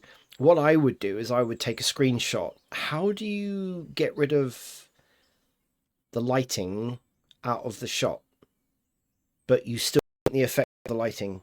I don't know what that's called, and I'm sure you can do it. I'm certain that there must be something under the light, or maybe in the viewer settings, that you can say, I want the effect of the lights, but I don't want them to show. I don't know what that's called. There's got to be something that you can say, like, I don't want that showing, right? I don't know whether that's under the light properties, but then somehow you need to know that it's... So if you turn it off in the viewer, obviously, you lose the effect of the light.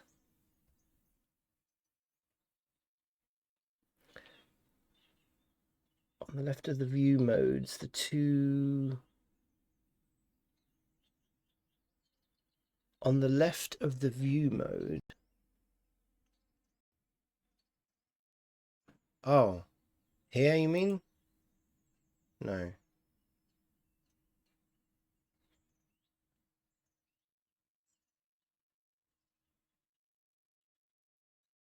Or do you mean up here? It disables all overlays. It's blue.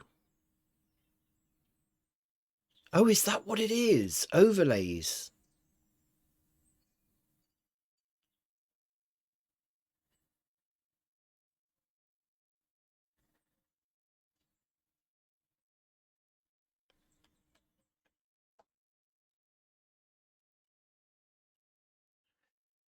Viewport overlays. So what am I actually... What? So is it real time? Can I just...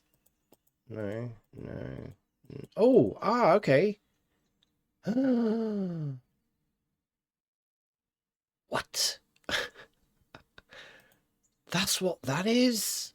See, again, I watched a tutorial, and it went so fast, and I suspect that they've got this under a shortcut, and they were like going, oh yeah, well, you know, blah blah blah blah blah, just do this, this and this and that, and it was like, what are you doing? You're going way too fast. Wow.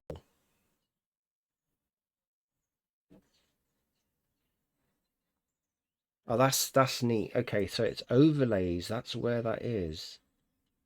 So it's under extras. Cool. You don't need to go into the menu. Yeah, that's what I'm thinking. I think this is where a lot of people who do these tutorials, they forget that people like me, you know, relatively amateurish, don't know what it is what shortcuts they're using. Yeah, and I guess you can just literally toggle it on and off, but that is amazing. Even that is amazing. Now I know what it is. See, again, I've never really played around with this. The only thing that I do is this is the only thing that I've ever done in here, to be honest, just to make sure that face orientation is around the right way.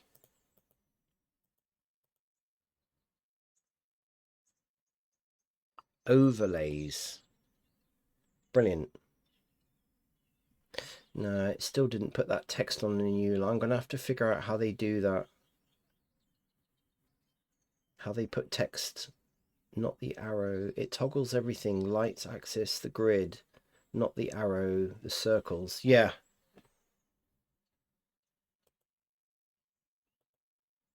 So I know you can switch all that off. So you can do the whole lot from there, or there. Shift Alt Z. Okay. Shift Alt Z. No. Oh, it does. Yeah. Okay. Right. Oh, okay. So you can just switch it on and off. Brilliant.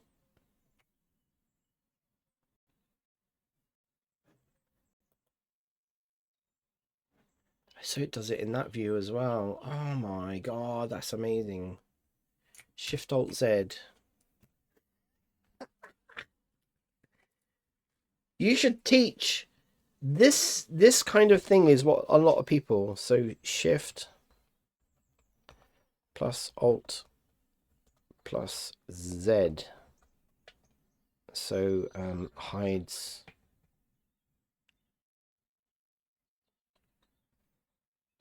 What do they call it again? Overlays. Overlays. Brilliant. Thank you. Again, thank you. Ah, again, when you're doing stuff and you just want to know, and that's it. Shift Alt Z just switches all of that off. Fantastic. You've made my day. You really have made my day. I haven't done what I wanted to do, but you've you've made my day. Oh my God. I have learned so many things and I've got them these things written down now, and just that alone saves time.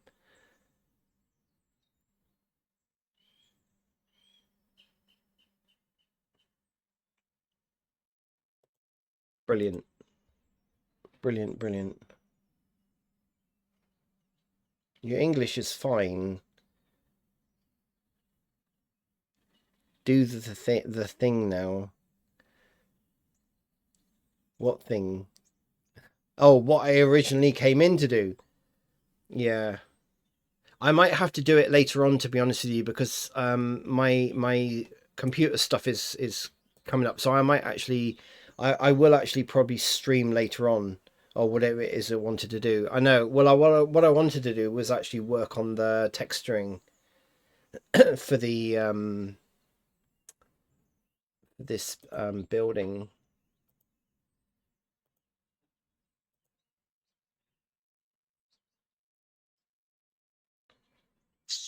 For this.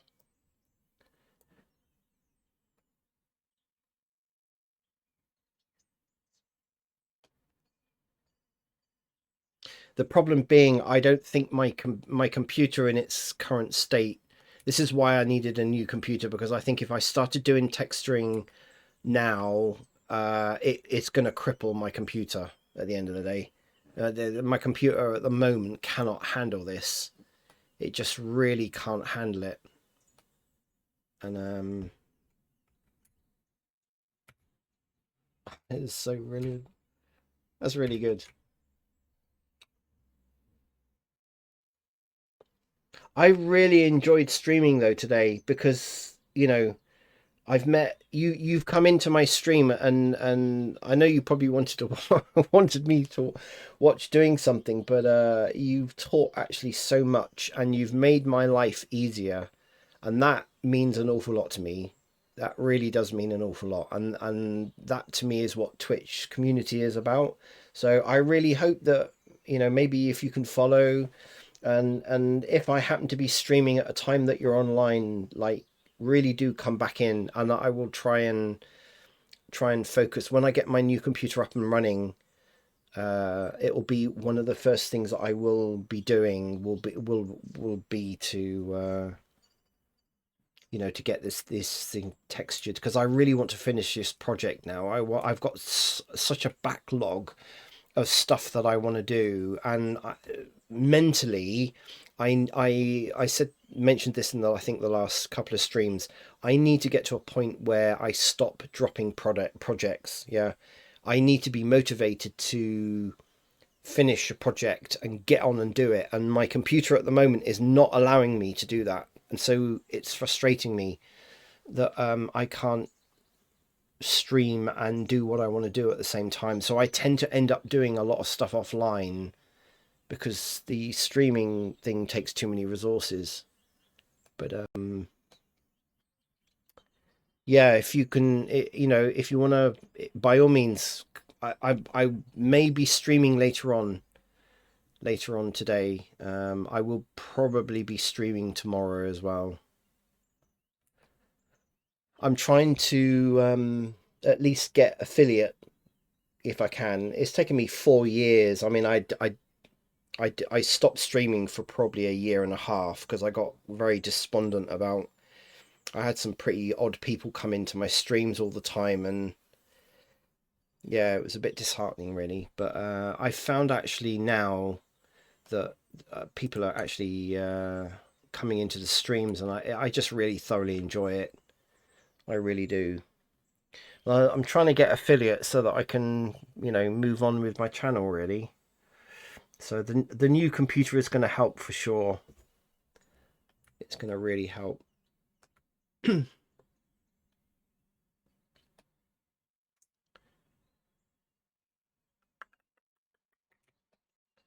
But you've already. Oh, thank you. So you've I can't thank you enough. Actually, I'm gonna get your Actually, can I just try something out? I'm just gonna write down your, because I always like to provide feedback. Not provide feedback, not to you. You know, I always like to mention people, right? So if I've been to someone's stream and I've learned something, when I stream, I like to always mention people that I've learned something from. And to be honest with you, I think that's what the Twitch community is about. To me, it is. It's very useful. But I will, when I get my new computer up and running, I will make it more tutorial like, sharing the knowledge that I and do something on here, rather than I mean I can talk a lot, but I should really focus on getting things done.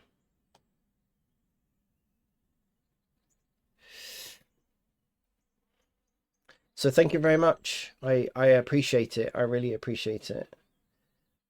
And I promise that when my new computer is up and running, I will produce probably a little bit more watchable content. Although I do love the chatting. I mean, I did a stream during the week, and I streamed for 5 hours, 3 hours of which I spent talking about psychology with people, and I was being asked all sorts of questions, and I didn't do anything to do with Blender, and it was just all chatting. But you know, it helped people out, and it was genuine stuff. It wasn't just like run of the mill, you know. It was actually real, genuine people with real problems and asking genuine questions, and it was actually really, really quite interesting. I was under the wrong category, to be honest with you. I'm sure somebody probably was. I should have really gone into chatting at that point, but I got so engrossed in chatting with people had come to the stream that it ended up actually being a psychotherapy stream more than a Blender stream. So, well, I don't know quite how you change your category quickly and real. Okay, maybe there. I should learn actually how to change categories quicker.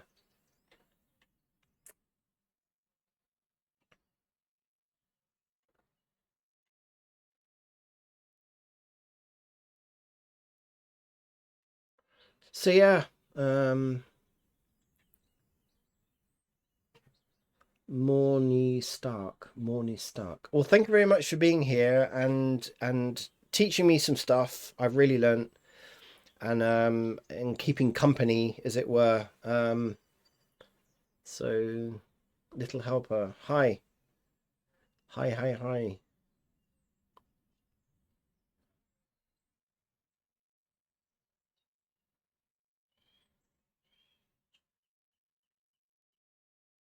Are you Santa's little helper? Or are you someone else's little helper? I can't see the little icon there. It's so small. Hypno spin. All right, okay. Okay.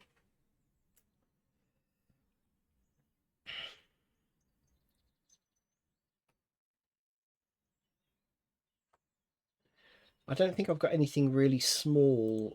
Most of these projects are actually.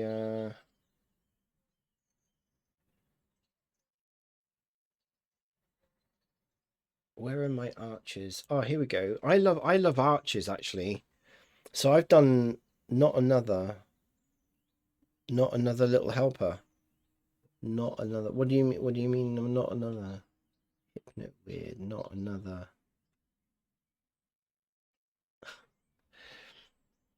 So I did some arches, and see how what I mean about the tutorial earlier on. I think we must have watched the same tutorial when we're in Second Life. It's not about the size of your project. But yeah, look at that.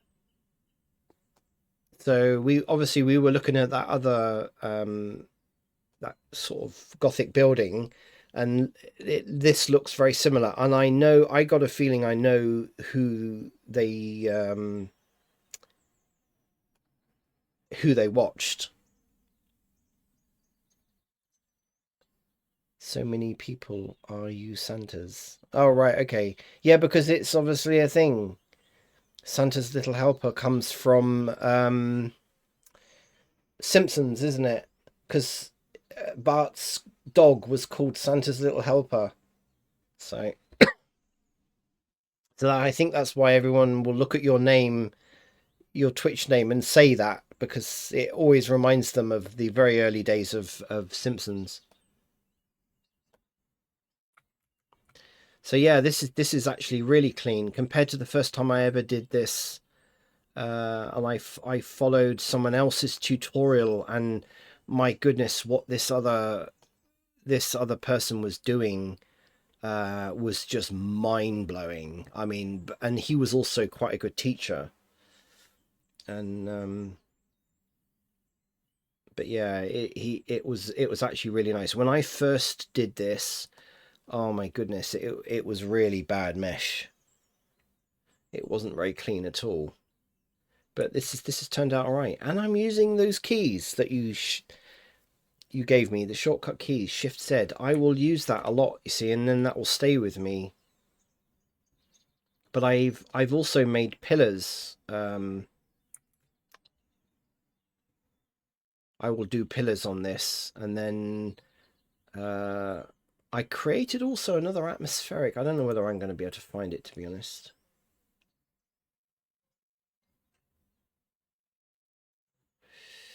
Can I open up another?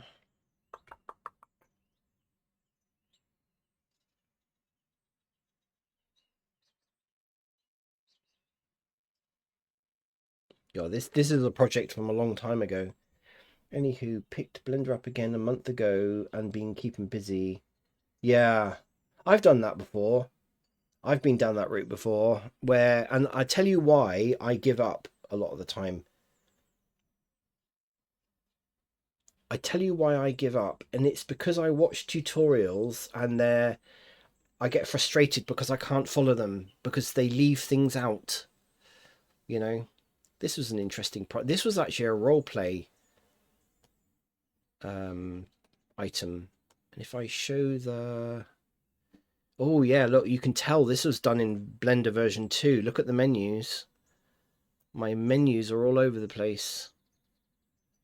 Oh my god. Of course they used to put everything down the bottom.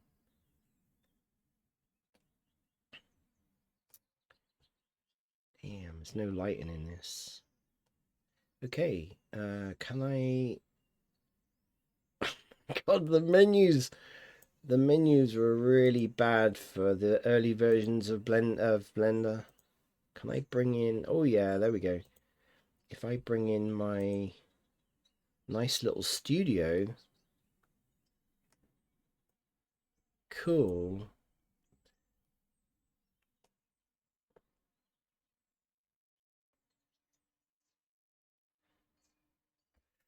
I work on the Crash Team Racing. Do you have any Blender questions?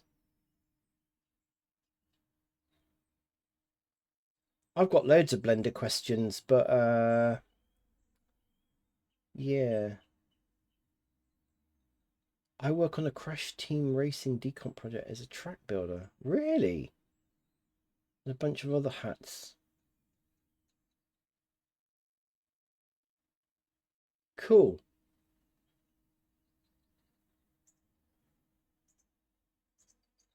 A track builder. What, as in a Crash Team? I don't know. Crash Team Racing as a track builder. Cool. Whoa, what are we doing here? Oh no, this is... the menus are all around the wrong way.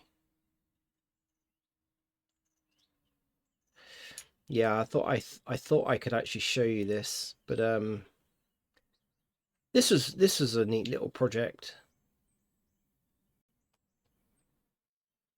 Can't really see it very well because the lighting's all rubbish. But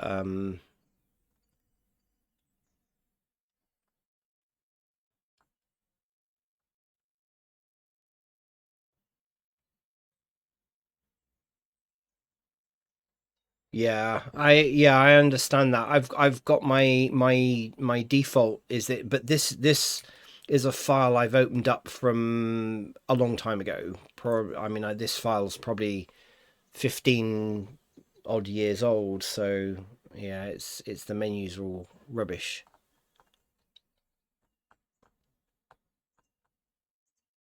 I'm just trying to find the finish thing. Oh, here we go. Right. So this is oh, you can't really see it very well. This was a role play thing. And then check unload. So if you're annoyed at the workspace, you can go file open and then uncheck load UI.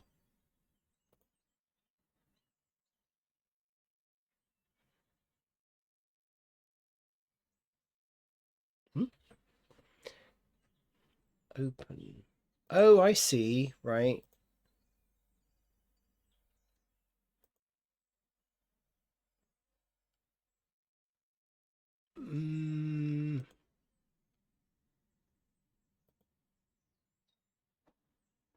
Where's that? Where is that then? Display mode.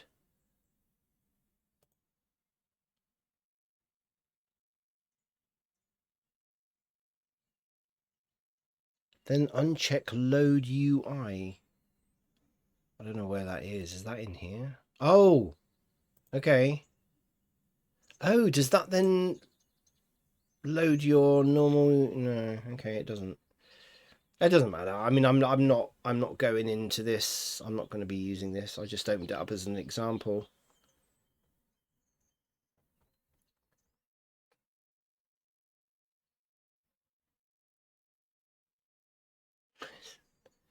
Pretty bad, really, when I look at this stuff. When you look back over load UI, gives you the load UI checkbox. Yeah, okay. When you look back over your old stuff, it's a bit cringy, isn't it? As I'm looking at, look at the texturing on this. It's awful. It is absolutely awful. But again, I designed stuff for roleplay and in Second Life, and I mean this is what it was used for. So you know, it was pretty basic. It got used as a role play item and then was discarded. So I do quite a lot of that. But it's very low poly, very basic. It doesn't need to be highly detailed. And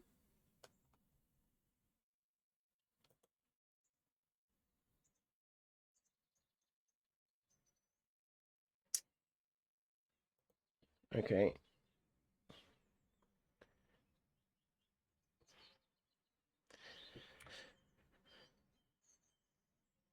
This is actually a good demonstration of the grunge. I like using grunge on stuff, especially in for steampunk themed things. I just stick grunge on everything, and oh no, what?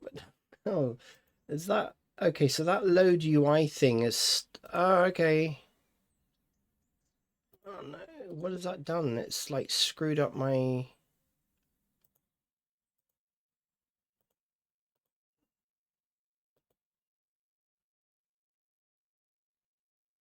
Ah, okay, right. Brilliant. Okay, that's good. You get used to where your menus are, and but yeah.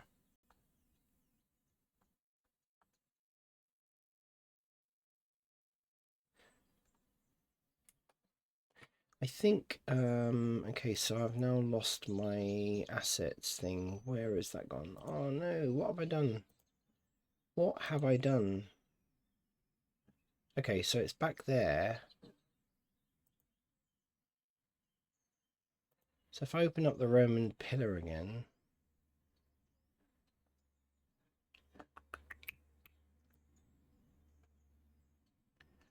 do do do do.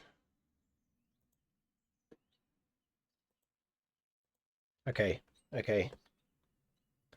Wow. Thank you for coming to my channel. I'm really over the moon. Most of the time I get like three people and that's it. That's it. I'll stream for 3 or 4 hours, 5 hours, and all I'll ever get is three. So thank you very much. Wow, this is a good day. I wasn't expecting my stream to be that popular, to be honest, because it's a Sunday morning and I know people watch all over the world, but I've done streaming before on a Sunday and hardly get anyone. So actually, what I would like to do with this,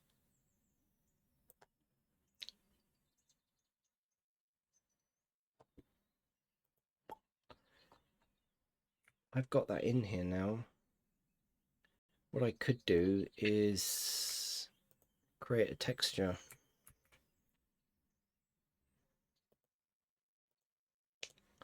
Let's call it pillar texture. 1K is fine.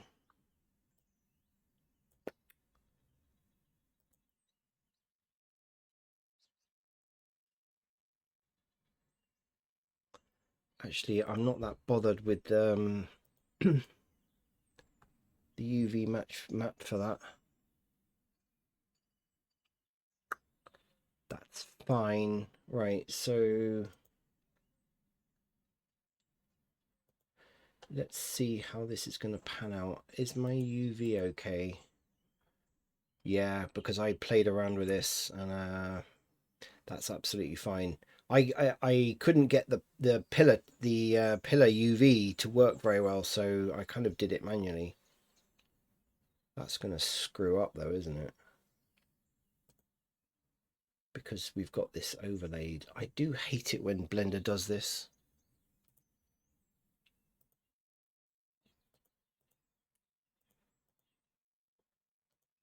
Actually, it'd probably be easier for me to just move this stuff.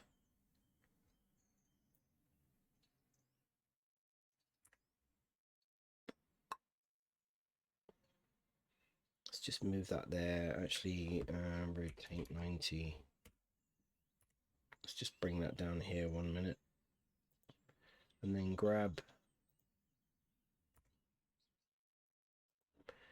this.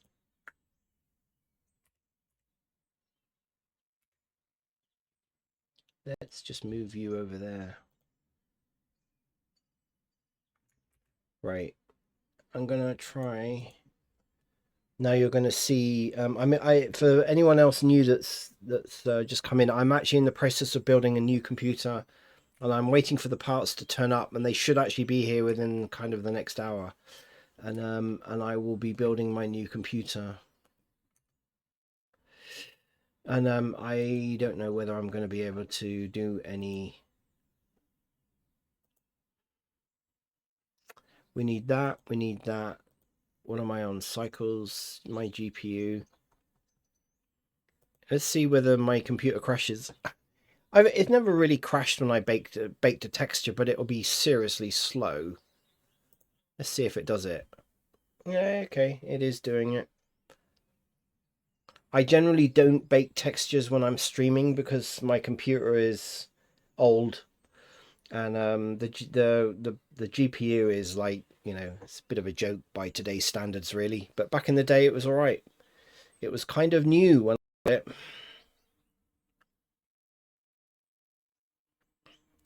And it was the bee's knees. But now, of course, we've got the 50 around the corner. The 50.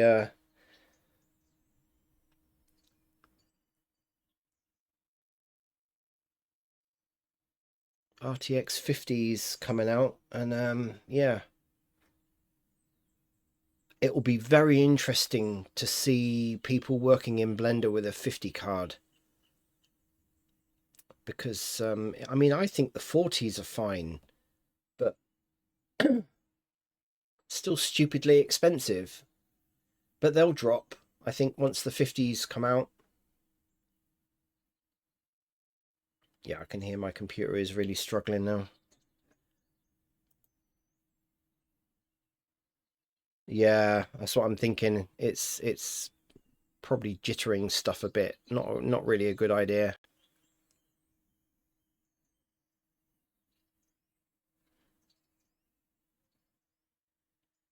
Yeah, it's probably buffering, is it?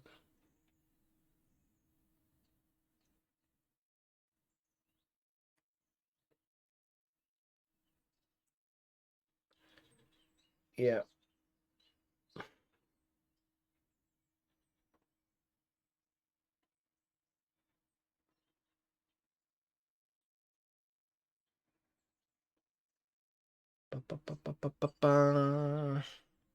Okay, I'm gonna stop it. I think it's just too much. This is why I don't do stuff like this on stream. I haven't been able to do it for a while, and it just, you know, that's why when I get a new computer. How many samples do you have set? Oh, sugar, yes, of course. That's probably the reason why it's probably set on this particular file. It's probably up too high. Yeah, you're right. You're right. You're right. You're right.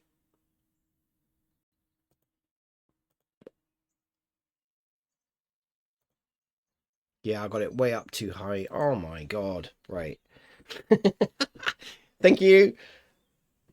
Yeah. Of course, so we talked this morning about this, and of course, all of my files are set to the same sample rate, and I need to. I've now changed that by default, but of course, I haven't done it on. I haven't done it on most of these files, but I'm not going to do. I'm not going to do it. I mean, it did something. You can see how slow my computer is. It has done something, and of course, the other thing I haven't done is I haven't done the lighting properly. But anyway.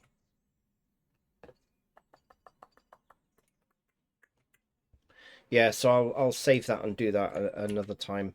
I will leave this now, if that's okay. One, I need to eat, and I also need to have a cup of tea or something. And my computer should be coming soon. And my computer bit, I've got half of it on the floor here, and so thank you very much, everyone, for watching and putting up with my rambling and stuff. I've really enjoyed actually, Morny Stark. The you know, because you've been here, I think, almost from the beginning of the stream, and yeah, fantastic. What you've the little tips and stuff that you've given me in the shortcuts and all that, absolutely amazing. Because that's just really speeded up my workflow. So, do I have a community server? No, no, not yet. No, I'm not that big a streamer, to be honest. I don't have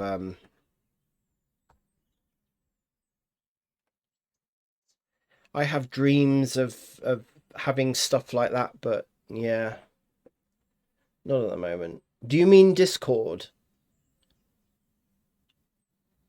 I have got a Discord channel, but I haven't got anything.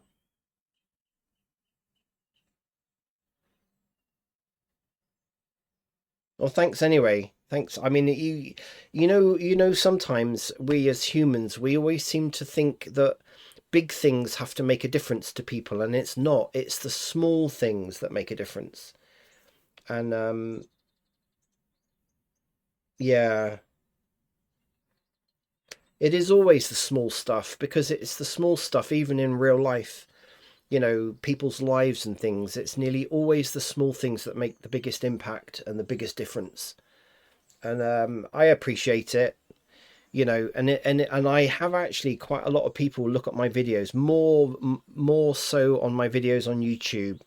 And I know I've had people come back and feedback and say, oh, that's absolutely brilliant. So the knock-on impact of what people say here on Twitch has a wider impact elsewhere, not only just to me, but also to other people. And I think that's what Twitch should be about, really, and community should be about, you know.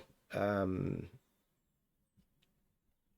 it's all about helping each other. And if someone can help make my life easier, and I can help other people's life a little bit easier with what little knowledge I know, that's what matters, you know.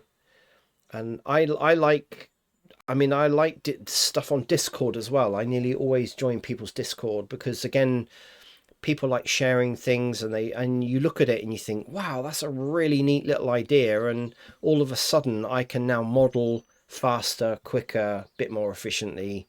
That's what really matters, you know. And then I've learned a little bit more, and it's all good. It's all good. Anyway, thank you very much for being here and supporting me, supporting this channel, looking at my stuff, and but the help is little. Ah, there you go. There you go. You see, little helper. Yeah, brilliant. That's good then. Yeah, that's good. I like that. I like that.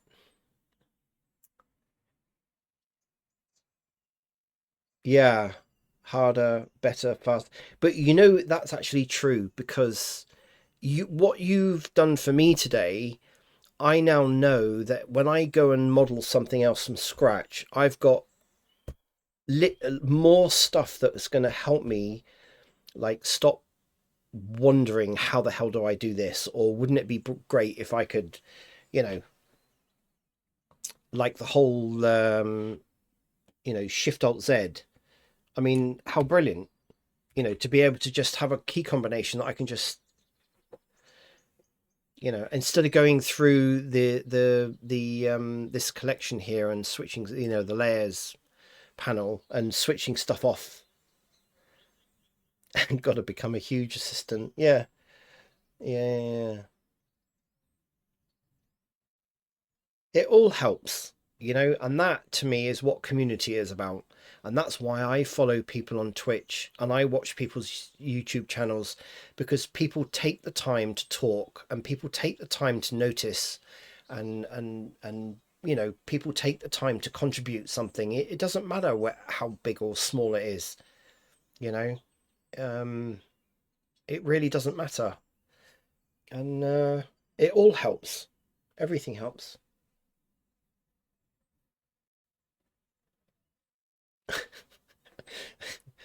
With how much I eat, that's probably going to come true in a bad way. Oh, okay. Yeah, I mean, I had this massive conversation with somebody in a chat about community, because every little helps. Yeah, exactly. Every little helps.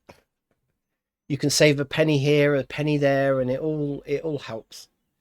But I had this massive discussion during the week with somebody who was trying to understand, the Western world compared to the Eastern world, and it was actually a very interesting conversation. We've lost community. We've lost the whole concept of community, really, in the Western world. We used to have it many years ago, probably even before I was born. But I know, my parents and my grandparents used to talk about stuff, and it was very, very different. You speak to anyone who's 80, 90 years old, and people used to help each other, even if it was the simplest little thing. We've lost all that now, unfortunately. There are still countries around the world that still have that as their social interaction, but yeah, all right, exactly. I know it was a bit of an eye opener of a conversation I had, because yeah, I mean, it is interesting how the world has changed. It really is. even in my lifetime, and I'm not that old, but you know, even in my lifetime, I've seen it change, not always for the better. But yeah, the Western world is a minefield now. It really is. It's a shame. It's a real shame. Hmm. Anyway, I really must go. Um, so thank you very much for watching and being here, and I hope to see you again. Um, if you could, if you could hit a like on or a follow on this channel, that would be brilliant. And if you want to come back again, then that would be brilliant as well. So thank you very much, and I've really enjoyed this stream. It's turned out a hugely different stream than I anticipated. But yeah, it's been fun. It's been great. Thank you very much. Have a good rest of the morning, day, night time, wherever you are in the world.